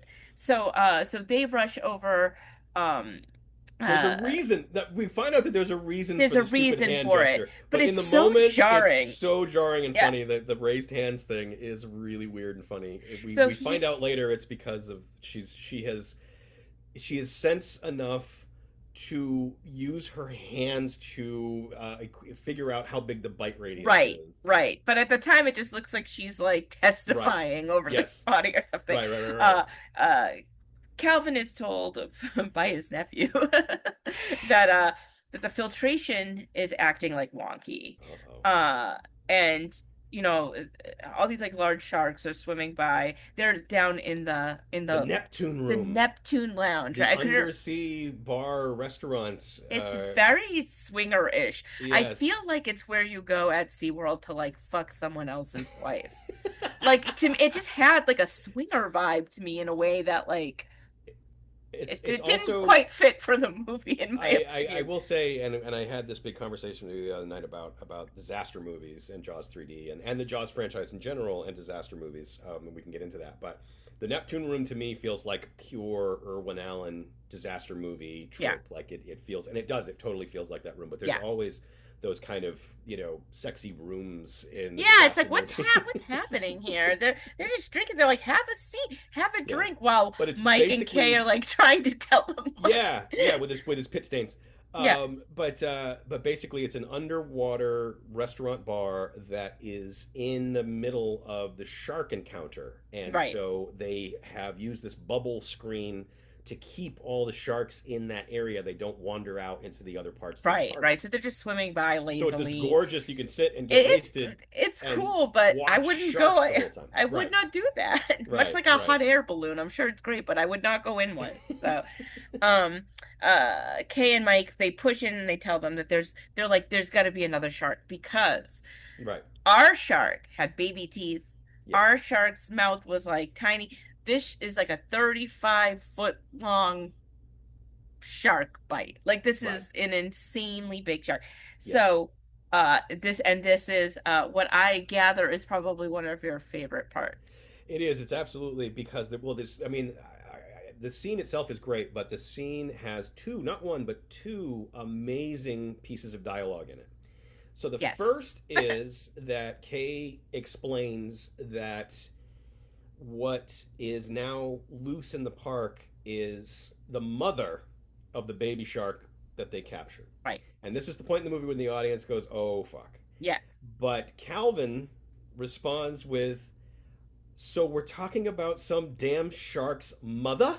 Yeah, yeah, he says mother in a Which is crazy way. so great. It's so great, and the audience laughs. And thankfully, there's two lines of dialogue that are insignificant right Yeah. after it because the audience is You laughing. need to, because you need to regroup so you can hear Yes, this yeah, next yeah. part. So Yes. they put in these two nothing where it's like, aren't you listening? Of course I'm listening. It's this whole thing where it's like, okay, none Yeah. of that is important. But then the next line of dialogue comes from Bess Armstrong in what every time I see it, enough fans, we usually start to say it with Yeah. her. Yeah. But she says, Overman was killed inside the park. The baby was caught inside the park. The mother Mother is is inside the park. park. And I have seen it with audiences that, we know the score, we know what's going on, Yeah. and people lose their shit Lose with it. that Yeah, it's delivery so inside the funny. park. Well, Yeah. like even you and Rosie said it, like Yeah. when we were watching it. It's It's so so funny. good. If this You have comes to. to theaters, I'm gonna have to go. So, You like, have to see it in the I theater in will see it. 3D with a bunch of people Yeah. because it's so much fun. So, And it's at that point that Mother makes her the appearance. yeah, she swims past, and everyone in this like lounge is like, "Holy shit, that's not great." Right. Right. Um, Right. and then this is where Calvin's like, "You have to close the tunnels of the underground. Like, you got to close them off. Right. He You got to immediately shut. does the right thing. Yeah, For a you got to guy shut the now, park down. yes, Like, yeah, get everybody out. right, And we'll deal with this." yes. And this leads to this amazing bit where Mike is just fucking running around SeaWorld, Like a madman. ineffectively, and Philip too, ineffectively screaming. Yes, Now I said when we watched this, we already know that there's an intercom because yes, they yes. called Mike on it. And Uh, Calvin uses it later. yeah, so why they weren't just like, hey, like we have to evacuate the park, like no big deal, everybody go. They're just like, no, they're just gonna have this guy running around, jumping onto boats, yelling at like huge ski Yes. pyramids, like they can't hear you, bitch. And he does things with golf carts that would make Jackass blush. Oh my God, so funny. And he like knocks Yes. over that golf cart into like that Yes. tram thing. So Yes. funny. Yes. He's Yes. running around. Yes. He's trying to pull people out of the water. We have Yes. these pyramid of skiers. Yes. And the shark is following them. And it's funny Yes. because when I was reading the Wikipedia, they were like, "This is asinine." Like I think it was like who said what? Like Siskel said one, and like Ebert said the other. But I even thought that too because the fin is way too close to those skiers. Yes. Yeah. Yeah. Like And it doesn't it's make very sense logistically. it's great audience wise. Like I mean, it's so effective because Because so they're like, the "Holy shit!" They yeah, turn around. they drag out the water skier thing. They show the fin from a distance. They show the fin driving like kind of like sailing alongside them. They show the fin kind of popping up and going back down. But then at one point they have the synchronized water skiers that are doing the pyramid, Yeah. and they're twirling around and they're doing all their stuff. And the freaking fin comes up like right in the middle of them, basically, like, right behind them, they would be tailgating skiing. them. Like Yeah. the boat ahead of Yeah. them would be. And the Jaws theme, the John Williams Yeah. Jaws theme Yes. starts, and it's like, okay, this shit is on now. This is Yeah, it's so funny. this is They the all movie I've been panic. waiting to see. Everyone's panicking. They fall, of course. They're splashing around, boats trying to Yes. save them. He's Yes. pulling them onto shore. Chaos. The shark is growling, which I'm pretty Yes. sure can't happen in real life. So, all right, I have a quick thing about the shark growling, and Okay. this is and I know Remember, I that, brought this up the other night. yes. So this is an interesting point. So here's the thing. There is a documentary made by friends of mine called Sharksploitation. Sharksploitation. Oh came yes, out, I yeah, think, yeah. I last remember year. that. Mhm. Josh Miller and Steven It was Stallone up and for a Fango Chainsaw Award. so good. They did Yeah. such a good job with that. And I love those guys, and I love that they were the ones that did it because they love that genre so much. But in that, I'm not in it. And so if I had been, I would have argued this point. But they have a Jaws franchise fan who voluntarily decides to mention. So Jaws: The Revenge is usually brought up for the growling shark. Not only does the shark in Jaws: The Revenge growl, but it growls with a really old dinosaur sound effect from like old Hollywood. It's a really recognizable, like, oh my god, like why are they using this? This was in Tom and Jerry cartoons in the 40s. And so he decides, this interviewee, who's someone I know and I've given him shit for it, points out that the shark in Jaws, so they're like, oh, the shark growls in Jaws: The Revenge, and that's stupid, and why would they do that? And he says, well, actually it growled in Jaws 3D. I am here to convey that the shark growls in all 4 Jaws movies. Does it? Yes. I don't remember it growling in the first one. It growls in the first one. I'll be And damned. it is something that they just decided to do. There's a point in the movie, and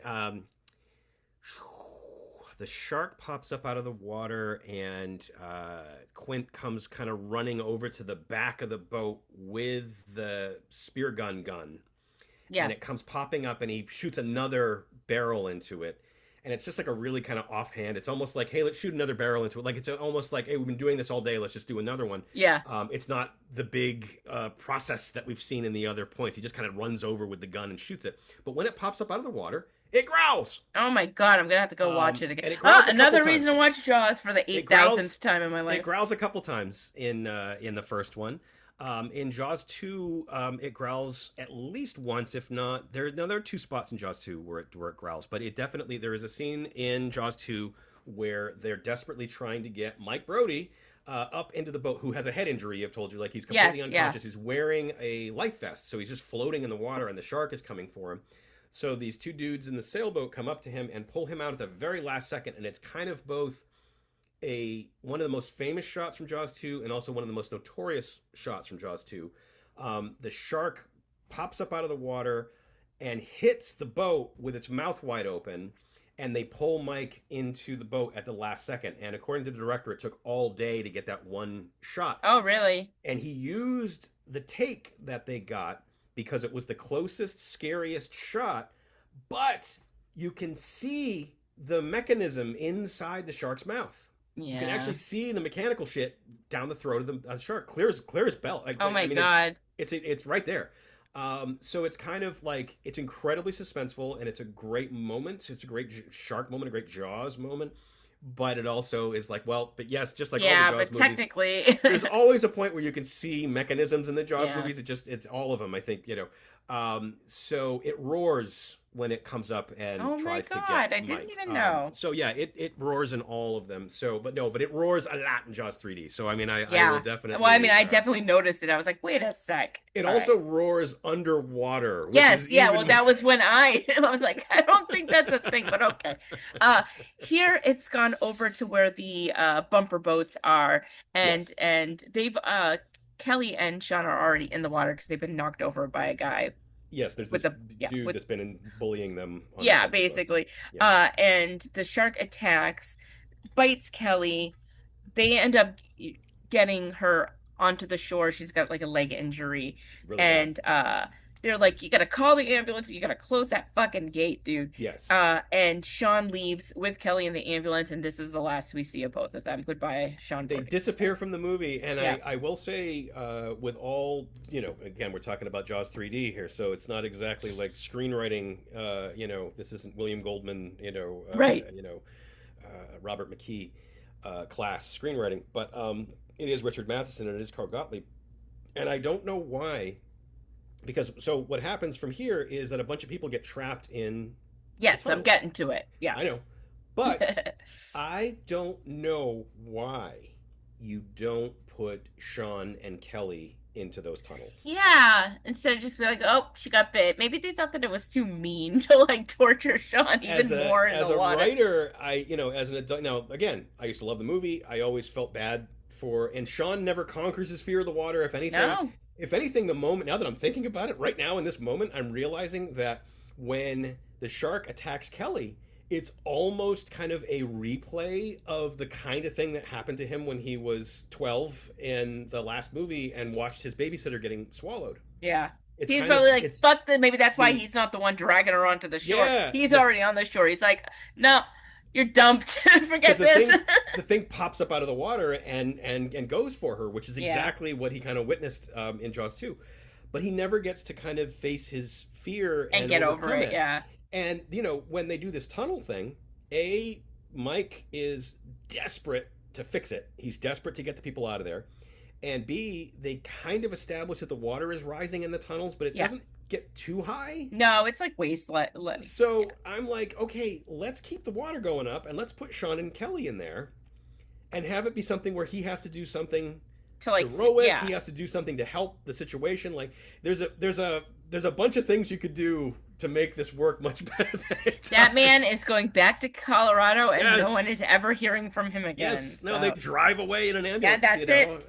Yeah, they're gone from So the movie. as Jared said, this is where the shark begins ramming this. They're like, you need to leave. So everybody out, make your way through the tunnels, and the shark begins ramming the tunnel, Yes, and it traps the group of people between. It's kind of like in a room that's like between the tunnels. So there's a tunnel with a door, and then there's this room, and then you go yeah, into the next tunnel. So yeah. It's like one an door airlock closes, the kind of other thing. opens. It's airlocked, Yeah, yeah. and they're trapped in there. A bunch of water has rushed in, and it's slowly filling up. Like Jared said, it doesn't get too high.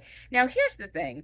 There is a guy in this room who has a shirt on Yes. that's and Yes. I almost asked you to pause it when we were watching it the other day. I was like, no, I'm gonna watch it again. It's fine. This is Yes. let a gargoyle sit on your face. Yes. And that's an insane shirt to be wearing, one, in a movie, True. True. two, True. at a children's theme park. So I can tell you what the origin of that shirt. You Did you look it please up? do, because no, I didn't look it up. I Okay. didn't. I figured you'd know. Gargoyles were a brand, a very popular, very expensive brand of sunglasses. They are, Oh. in fact, the Terminator's Oh, sunglasses. really? Okay. Yes.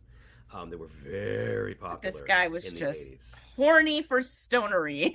Well, no, but where do glasses sit? Right. No, it makes sense. But I'm Yep. just like, if Yep. you try to wear that to Disney, they would kick you out. No, and it's funny because I think that when I think back to the 80s, nowadays I feel like we have very risque ad stuff on billboards and bus Yeah. stops and things like that.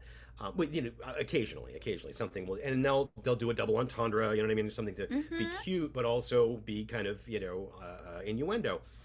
And to me, like, yeah, let a gargoyle sit on your face is like, this is a what I would my mother would have like yelled at that guy for Yeah, wearing that. You yeah, know what yeah. I mean? Well, Like, I would have been like, it's even me, and I am not a prude. I am yes, like a complete opposite of a prude, right, but even I yes. would be like, sir, you're with children. Is There's like it an was 8-year-old in this. outwardly offensive. It's Yeah, outwardly offensive because it begs questions. It actually, yeah. if a kid What's is that old enough mean? to read, it's like, "Mommy, what does that mean?" Ugh. So yeah, but it was an ad campaign for a line of sunglasses, very Okay, popular that makes sense. sunglasses But in the and 80s. I will say, good acting wise, the tour guide here. She's great. She is great. She's like, okay, everybody, I know this is scary. The Yes, water's not rising anymore. yes, You gotta remember your breathing. They're gonna get us out yes. of here. She is so good She's in good. these She's great. scenes. I'm like, I good don't for know. her. I don't know if she's a SeaWorld employee. She's got to be an actress because she's so Yeah, good. Like she's really good. this is not a non-actor performance and not Yeah. a non-actor role. But again, how great would it have been if they Yeah, had if set he was her in up? there. If they were in there, but if they had set her up earlier, because they have them training, Yeah. they have Yeah, those yeah, they girls could have training. had her in that They like could have little had her, scene. and she's not good at it, or that the bitchy woman that's the boss is giving her shit or whatever. And Yeah, it's and like she saves the she day by steps keeping up. everybody. Yeah. She steps up. She's a really great character. She's very brave. She keeps it together. She keeps everybody calm. Like, she's fantastic. But it is this disaster movie setup now, Yep. where you Yep. have a bunch of people trapped underwater and the shark is floating Ugh, around. I think about filming that. It must have been miserable. Yeah. Ugh. I hate Well, being cold, so one of like the I'm just yeah, thinking so like, ugh. one of the things behind the scenes that was interesting about the making of this movie was that they basically had to do so. Jaws 3D was a huge pain in the ass to make, Yeah. and one of the things that they had to do, they were filming in Florida. There wasn't a tank big enough for the sets and the underwater stuff that they needed to do that needed to be controlled. They couldn't just put this stuff out in the middle, go out to the beach. They couldn't just go out Right. to the docks and drop this stuff in. They were going to be doing these things where they were submerging sets and they were having people swimming through things. And it's like, okay, well, we have to build it. So they built this gigantic tank in Florida just for the making of this movie. Big, huge. At the time, it was one of the biggest movie tanks in the world or whatever in America. But they built it in Florida, but that was so that they could both submerge and then lift Right. sets in and out of the water. So like the control room later and this set, the tunnels that are filling up with water, they would do that by lowering and raising. Okay, that makes sense. Yeah. Yeah, yeah, Yeah. Um, from here we have like this conversation about they're gonna have to fix the tunnel. They're gonna have to go in there. They right. can't get these people out until they fix this. Uh, this is where Kay tells Mike, I'm just gonna go to Venezuela with you. Fuck all Yes, this. I don't give a shit yes. about any of We it we, we anymore. pay off the Venezuela plot line. We have the news is gathering outside, and Yes, we have the like spokesperson for the park gives like a very wishy-washy statement. And he's like, they're yes, temporarily trapped. It's gonna be fine. yes. Doesn't mention like any of the shark stuff. Uh, Yeah, something like hindered the progress of people leaving the park. right, right. It's a whole thing. We have Temporarily delayed. yeah. They're there for like 17 hours. Anyway, Right. Philip wants to go under. and he wants to lure the shark away. He's like, we're gonna lure the shark away and we're gonna fucking kill it. That's Yes. just the best way to go He about wants it. to put it back into the filtration pipe, which is Right. where He's now like, we I'll know. lure him. Thanks, Mike Brody, for telling us Yes. 50 times 17 times. not to go check the filtration pipe. Where was it hiding? In the The filtration fucking pipe. filtration pipe, right? He's like, we'll go do that while you guys are fixing this. Yes, Like we're gonna use live bait. I'm live down bait. there. It's That's gonna be right. fine. In his Uh, red scuba suit. yeah. Uh, so now everyone's in the water. Everyone Yes, gets in the water. yes, And we have the fixing and the luring, and I yes. just want to get to On it. camera, on Yes. camera. Yeah, He yeah. does They're like, this. we're both gonna have, because of We're course gonna we have to shoot. record it. Yeah. Right. That's right. He wants to use both cameras because they don't want to put anybody else in danger. This is Right. the thing about Philip Fitzroyce. Like he's like, okay, look, you need to go and weld underwater welding. You need to put Yep. these patches on the tunnel. But what you don't need is the shark floating around. Right. So me and We'll do that. Jack are gonna lure it over here and get it back into the filtration pipe. But we're gonna film it. Yeah. We're gonna at the same be great. time Why because not? they can't not be on camera when they're doing So here's where I want to talk about Jordan Peele, Yes. because the night Yes. before I went over Jared's house, my son and I had a long conversation where he told me that the scariest movie he has ever seen, the movie that has affected him the most, is Nope Nope. by Jordan Peele, Right. the Alien movie, because Yes. there's a very disgusting scene where this Yes. alien eats like an entire fucking group of people, and they just get full on digested, And like we in the follow movie. them inside the digestive Yes, so we process. see this whole thing, and Yes. and he was like, it was horrifying to me. Yes. And now here's the thing: Philip Yes. gets eaten by the fucking shark, right? Yes. The shark is, They and don't it's so awesome because it's they just don't he gets swallowed whole. he gets swallowed whole by the shark, Yes. and Yes. we are in the mouth of the shark. Yes. We're it's like a point of view. Yes. We are watching the jaws, for lack of a better term, open and close from the inside. Yes. And he's like filming stuff, and to me I'm like, did Jordan Peele, like, it is just so fucking similar. And Yes. maybe it's because I had just had that conversation. I don't know Right. if it was like, if I hadn't have had that conversation just a night You before, you if brought I it had up been thinking about it. you But brought it up before we watched before the we movie, started which was watching it, fascinating. And you yeah. had forgotten that sequence was in there, which Yes. is really great. And So it is, so again, unique to Jaws 3D. None of the yes. other movies go inside the shark like that. We don't get that And at all. the filming, and then we have, of Yeah. course, in Nope, like later on, like the old filmmaker, he like gets, but he has the video camera. Hold on to the camera the whole time Yes. that he gets there. So Yeah, yeah. to me, I was just like, oh my God, is this like a slight, like, did Nope Inspiration. slightly kind of nod their head to Jaws Yeah, 3? yeah. If I ever meet Jordan Peele, it's the first thing And I'm gonna be like, look, nice to meet you, Jaws 3D.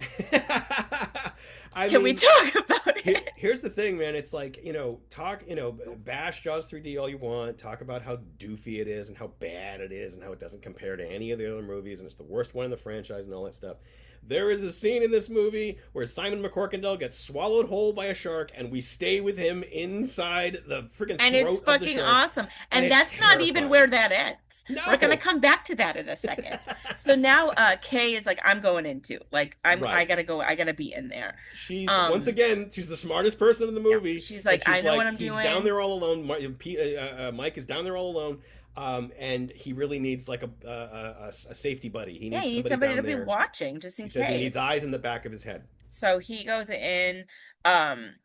We This is, I think, where Jack comes out. Yes. Right? Is this where it Yes. comes out? I didn't write it down, but this is where he comes Right, out. And right, because the process is that Jack is they're gonna lure it into the Right. filtration pipe by having Philip go into the pipe Right. with the shark. So he's in this really He's confined the live tight bait. space Yeah. with the water pushing the wrong way. But that means that Jack has to then lower and lock the gate for the filtration pipe behind them. Right. And it's funny because when you're up, the weird thing about Jaws 3 and the other Jaws movies is they're in this controlled environment. And what's interesting is he comes up out of the water and then it's just kind of a walk over to this ladder. Yeah. So it's like, oh, that's the whole length Yeah, of the filtration that's pipe it. is this 10-foot Yeah, it's like nothing. block, Yeah, you know? they're making it seem like it's like the Sumner Tunnel or Right, something. right, right, right. But it's fascinating because it's like, no, no, it's just right over there. Like all you Um, have to do is, So he then, gets out of the water and goes and over he's to the like, they're ladder. like, he never came back out, and he Yes, fucking is so sad. he Like, loses his this shit. is, he is such a panicky Pete about this, and you're Yes, just like, oh, these people are in love, I think. yes, Which is, yes. this is the second episode in a row where there was like a bromance, because Bromance. Conquest is the we're recording this on Monday the 3rd, and that's Conquest is the episode dropping today with Chris Pruitt, where that was the most homoerotic thing I've seen in a long time.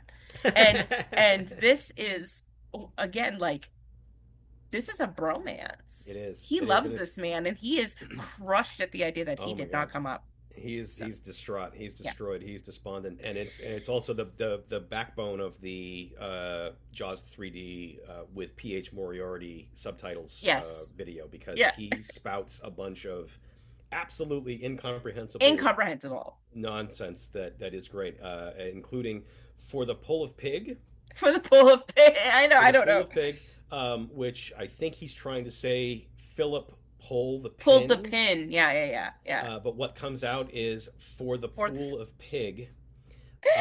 And then my favorite, which we use all the time in my house because Jaws 3D regularly is on the TV in my house because it's my place and I like to love Jaws 3D. Because I want it to be. Sorceries! Yeah, sorceries. Sorceries! He I just was yells a it. fan of nude bugs. I thought that, And that was and fun. and and nude bugs. I'm gonna Nude just start bugs, saying that. which is Um, nose bombs, which I guess is a British slang term for grenades. yeah. I Yeah, yeah, don't yeah. know. When I was watching it, I had the subtitles on, and I was just Yes. like, okay. Yeah. Um, so here the shark gets through the gate, Yes. and Backwards. is like going right for Kay and Mike. It backs out. It backs out. Yes. And here come the dolphins again, Yes. They start because poking at its gills. yeah, they're it's yeah, to get them away. Yes. The I wrote tunnel opens, and then Yes. we're in. They come up into the control room, for lack of a better term. Oh, we're getting there. We're getting close. And this is so funny. First of all, this is where I realized that the woman in the control room has no name. They do give her a name Okay. after the fact. Okay, because in the subtitles it's like woman. Okay. Like, right. So And I'm looking at it and I'm like, but the nephew has a name. Like, when they are trying when they're misogyny. on the surface at the end and trying to ascertain what Where the fuck everyone just is. Yeah. happened, he says Calvin made it and Lisa. Okay, yes, that's right. But at Yes. this point, she does not. And I'm like, this girl's been in like 7 scenes. She's had a You lot to couldn't just say. throw a You kind of fucking know name on her. her. You Yeah. kind of know her pretty much by this point in the movie. So they're in there, Yes. and this is and this is where the shark Yes. swims at them Oh yes. so slowly Yes. for like 900 minutes, It and doesn't really then move otherwise. yeah, and It's then just kind of coasting, they're like, gliding forward. no, it reminds me of. Did you ever see? You must have seen Austin Powers, right? Oh, of course. Yes. With a guy like, and the guy's like, no, but like No. the Yes. dude on like the steamroller is Yes. 900 miles away from him. Yes. Yes. That's what this reminds This me is of. this is that moment. And as they're all like, the shark fucking bashes through this glass, which to me, Well, why would you? he kind of lightly taps it. Yeah, I mean, but like, let's be and honest. it just shatters, and of course the Yes. glass shatters at you because it's 3D, Yes. and they're like that, and it's just fucking filled with water instantly. Lisa's Yes. knocked out; she seems dead. Yes. Uh, Nephew gets eaten. nephew gets eaten. Yes. Calvin grabs Lisa, swims up to the surface or whatever. Right. This is where Philip has his last hurrah, That's because as they are battling their way around this shark, they Yes. realize that Philip's body is still in it, and he's holding the grenade. That's right. And Kay signals to Mike like, "Look at the grenade!" It's so funny. The grenade. Yes. And they create a hook. Of course, Yes. they have like their gear on, so they can be. Yes. It's Right. not like They put yeah, their scuba. They're right. They're still yeah, in their scuba stuff. yeah, and they haven't just kind of fully put it taken all that back on yet. their head. Yes. And they create this hook Yes. and Mike has the hook. And then Kay is like batting on the hide of the shark, Yes. like bopping him so he'll look that way and look Yes. this way. Yes. And he keeps trying to get the hook around the pin Yes. of the grenade and then finally fucking gets it. Yes. Pulls the pin. Yes. They they swim under like a counter and Yes. hide, which I Yes. said, I don't think that would work. Like I feel like that wouldn't help, but that's okay. Uh and the shark fucking Oh explodes. yes. And we get In the 3D. in 3D, Yes. big mushroom cloud of blood. And Yes. we get the jaws of the Yes. jaws Yes. just Come thrown flying at out us. right into our faces. Right, right. Yep. Just like in case you weren't sure what you were watching. And then, okay. And then the movie ends, and let's just talk about that for a second because Yeah, they we're not. swim up the shore. Yes. No, no, we haven't hit the ultimate Jaws 3D moment just yet. We thought we had. It's like, if you thought the jaws getting flung at you was the moment, it's not. They get up to the shore. Mike says, "Oh yeah, Calvin and Lisa made it." Which, how do you Yes. fucking know that? How did you know Well, that? you know. How would you know that? Anyway, they're in the middle of the goddamn water, right? And then Cindy and Sandy start leaping, Yes. and they're like, "Oh, they made it too." Yes. And then they do this. Okay, okay. They holy shit. They leap into the air and spin, Yes. and Bess Armstrong goes, "All right," All right, with her hands with raised her in the hands air. again raised in the air, like And she's a if you fucking haven't Southern priester. if you Preacher. haven't seen the shot, you have to realize that the dolphins are on either side of the frame. They've been It's comped like a in. Lisa Frank drawing, for Yeah, fuck's yeah, sake. yeah. It's not the shot. Like they didn't capture it. They didn't get it on set. So they have, and they're the same. They're like mirrored. One, Yeah, the two, both the dolphins are the same. They're just going in different directions, but they're moving. yeah. This movements, the shot, everything is the same, and they have stuck them one of them, and then they put the mirrored one on the other side. But they go leaping up into the air at the same time while she has her arms out saying "All right" in slow motion, and it is It's fantastic. fucking great. That was when I was like, this was exactly the right choice. Like when people are trying to say, like, what are you doing with this podcast? I'm like, it's so hard to articulate. But the end of Jaws, well, I think from now on, I'm going to be like, did you ever see Jaws 3D? The end of Jaws 3D is what I'm going for here. And then the music And crescendos. then we The get the beautiful credits. the SeaWorld theme Yeah, that we've had established the whole movie. lovely Plays the music. most heroic version of the SeaWorld theme. Plays Alan Parker's SeaWorld theme. And yeah, it's something. That's it. It's a damn sight to behold, and I just love it. It makes me happy in my heart. It's great. It's great. And it's like this is not, and it's funny too because to me, I was like, this is not the worst thing I've ever seen. Right? No, Like it's there's not even these the worst Jaws choices. movie. No, It's not there's even the these worst Jaws movie. choices that are Yeah, like, yeah, oh, that's kind of weird. yeah, But like this is a movie where it's like for the like this is an entertaining hour and 49-minute movie or whatever it yep, is, hour and 29-minute movie. yep, Right? Like yep. I'm not looking for fucking Citizen Kane when I watch a Right, movie sometimes. right. Sometimes I just want to No, watch schlocky nonsense. it's fun, Yeah. and it knows it's It fun, knows and it's it's fun. trying to have fun. And the thing I was telling you that I mentioned in the documentary, I don't know if they'll use it. I don't know if it's going to be in the documentary, but I was talking about, and I can't take full credit for this. This is something that I that has been written about, but it is something that I've always kind of remembered. Jaws came out in 1975, and at the height of the disaster movie Right. craze. And contextually, because Jaws is Jaws, and because you don't know anymore the context, the historical context that Jaws came out in, the culture that Jaws hit, you don't remember that Jaws is a child of the disaster film, Right. the Irwin Allen disaster film. So you had this whole series of big hit movies that had gigantic stars in them.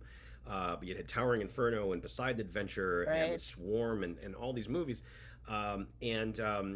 So those were huge at the time in the 70s. And Jaws has a lot of the tropes of the disaster film. You have the mayor who doesn't want to It's the cash cow is the 4th of July weekend, and Yeah. everything has to be up to snuff. And oh, this fish, we don't have to worry about that. You just, you take care of it. But it's like, no, no, this is an actual thing. In Towering Inferno, they established that uh, the water system doesn't work, that the Right. fire system is not up to code.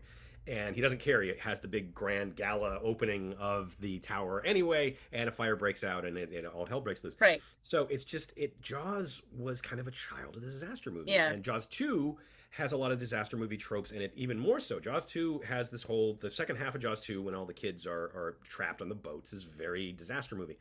Jaws 3D finally just kind of says, like, you know what, fuck it, this is an Irwin Allen Yeah. disaster movie with Jaws in it, with a shark in it, and we're not going to pretend anymore. And as I was telling you the other night, by 1983, disaster movie was over. Yeah. Disaster movie. Star Wars had come out, Jaws had come out, Alien had come out, Friday the 13th and Halloween. We had slasher movies up the ass all the time. So people were making they had moved on. Disaster movies were not a thing anymore. I think Right. the last relevant one at that point would have been like Concorde Airport 79, which was the last airport movie. And there may have been one or two here or there, but you things like Avalanche and anything that You they know, I could love do. Avalanche. Avalanche is a ball. Avalanche I is love so that's fun. on the list for this show. I The fucking Swarm is love that another good one. movie. The Swarm is another one that's just, I mean, it's so bad, but it's fantastic.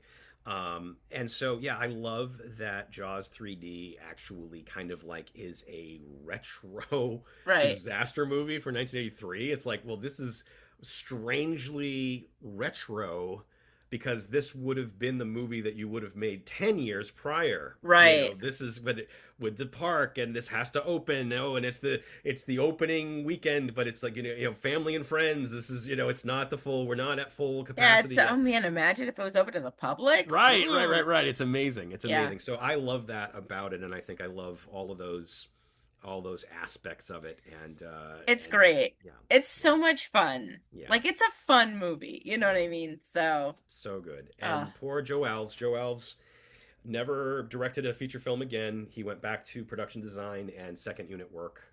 This was kind of the beginning and the end of his feature directing career. yeah, but Um, what a feature. I know, I know, I know, and I feel like the poor guy got the shaft. I mean, they had so many problems in this movie. They used three different kinds of 3D cameras, 3D photography. The first version that they used didn't work. They shot for more than a week, and realized that they had to dump all the footage and reshoot everything that they shot with a different 3D format because that format didn't work. And so they started using a secondary form of 3D. And after a few weeks of using that, they determined that it was good for some things, but not good for other things. So they relegated it to like second unit and the special effects shots. And so they started using a third method. And I mean, they had a producer, Alan Landsberg, produced this one. Alan Landsberg was a TV guy. Right. He did In Search Of, which was the really Yep. spooky Leonard Nimoy show. But he did a lot of TV, so he was used to doing things fast and cheap. And so fast and cheap is not Jaws.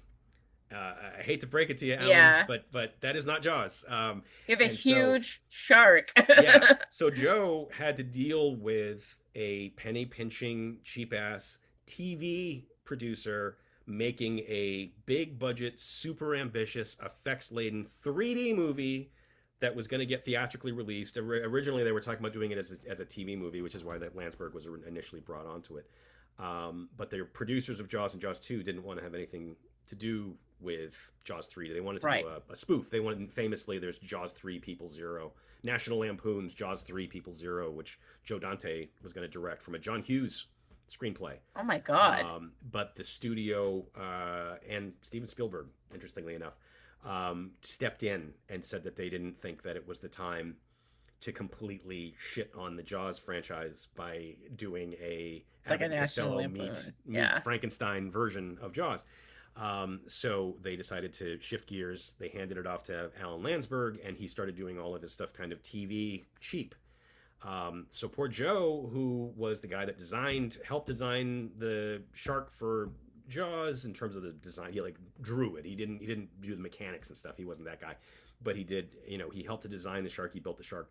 Um, and then on Jaws 2, he was the production designer, worked on the shark, and then was the shark. Like I said, he was the second unit guy. He shot all the shark stuff. Right. So it's like, okay, well, he's fucking paid his dues. Like, and this guy Right. wants to direct.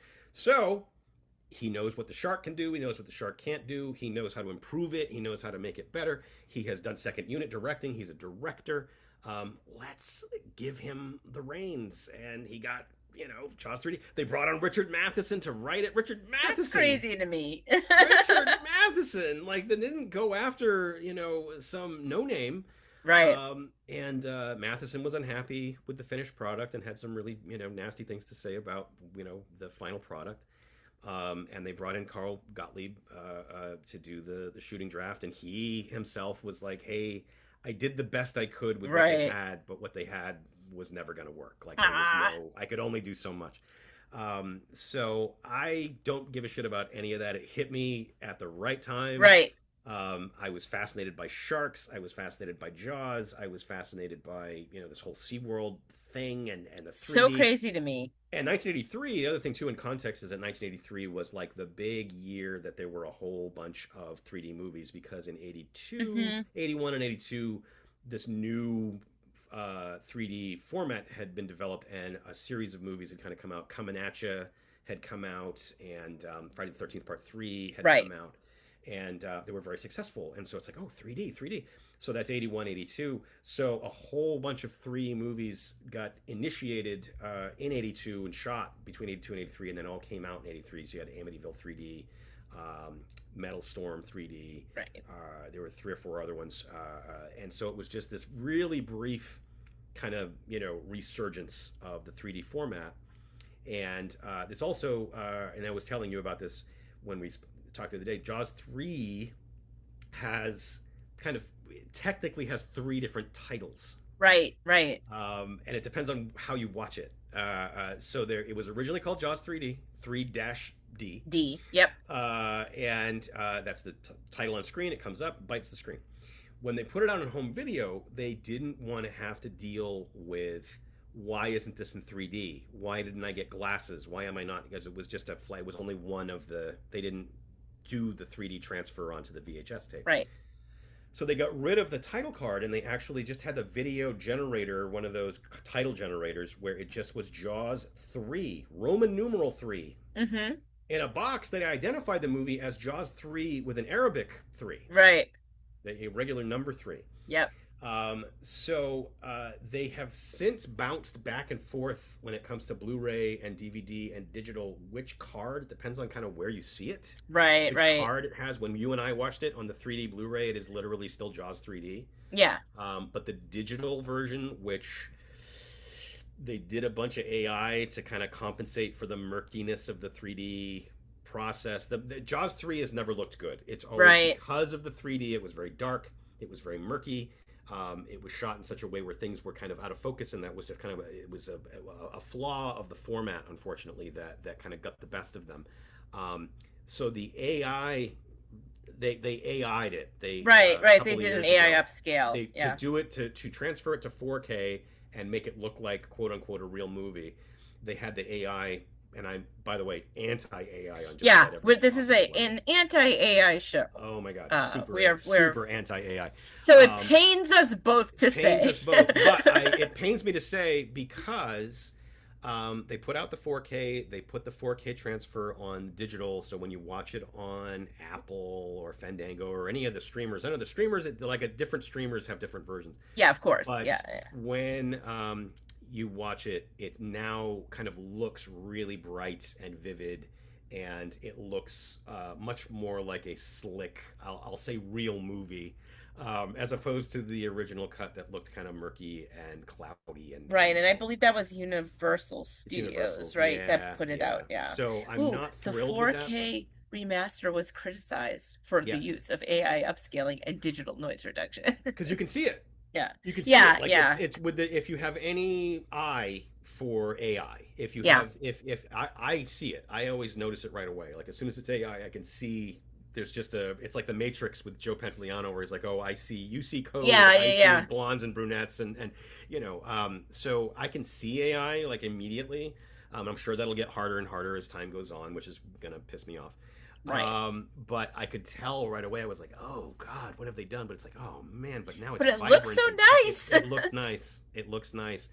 But yeah, so Hmm. the Jaws 3D, Jaws 3, and Jaws 3 of it all is I usually check whenever it pops up because I'll always be like, "Oh, Netflix has the Jaws Yeah, movies. which Oh, one is it? Peacock has the Jaws movies," and I'm like, "Oh, which one is it?" But it's just the title card is the only thing that's different, other than this AI abomination that Right. they've done. But yeah, so Jaws 3D with the multiple titles. But I could go on and on. I could talk Yes. about Jaws 3 forever and ever. But Well, in the you interest need to of stop me. time, Yeah, yeah, we've talked for almost 2 hours. This is yes. officially the longest. Of course it is. That's okay. I knew it was going to happen. I'm totally okay with it. I'm very happy about it. Though Kyle Clark says that when he's on, he's going to go for the longest talker, and I think he's going to do elves with Oh, me. And elves! then Wow. I can talk about fucking elves all So day does he long. have 2 hours and 5 minutes of Uh, elves in we'll him? see. Because We'll see in December. I but might. That's the thing. yeah, I yeah, might. and you know that I because you came over and I showed you, I have the Jaws 3D theatrical poster Oh, framed on my everything. wall. Shirts, posters, Yes, VHS tapes. I was I had telling the Jared, CED disc. I have that weird laser disc, the proto laser right. disc format from the early '80s. I was telling Jared that a friend of mine and I went antiquing, and I was like, "Oh, Jaws 3. I should get this for Jared." And he was like, "Jared absolutely already owns that. You do not have to buy that." And I it have was true. the vinyl soundtrack. I have two different Everything. versions of the CD. They put the CD out twice with different versions. I get Yeah, it. I it's get great. it. It's great. Before we sign off, thank you so Yes, much for coming on. absolutely. Literally Anytime. anytime. Yes, I could no. listen to you talk about something all day long. Oh, thank you. Is there anything you want to promote? Oh God, what did I guess I kind of said it in the intro there. I guess I've Say got, so I'll it be again. Campfire Radio Theater in October. I have an episode that will be the kind of big Halloween episode. I love working with the Campfire Radio Theater people. I get to play a real psychotic, crazy person in that, and I always love that.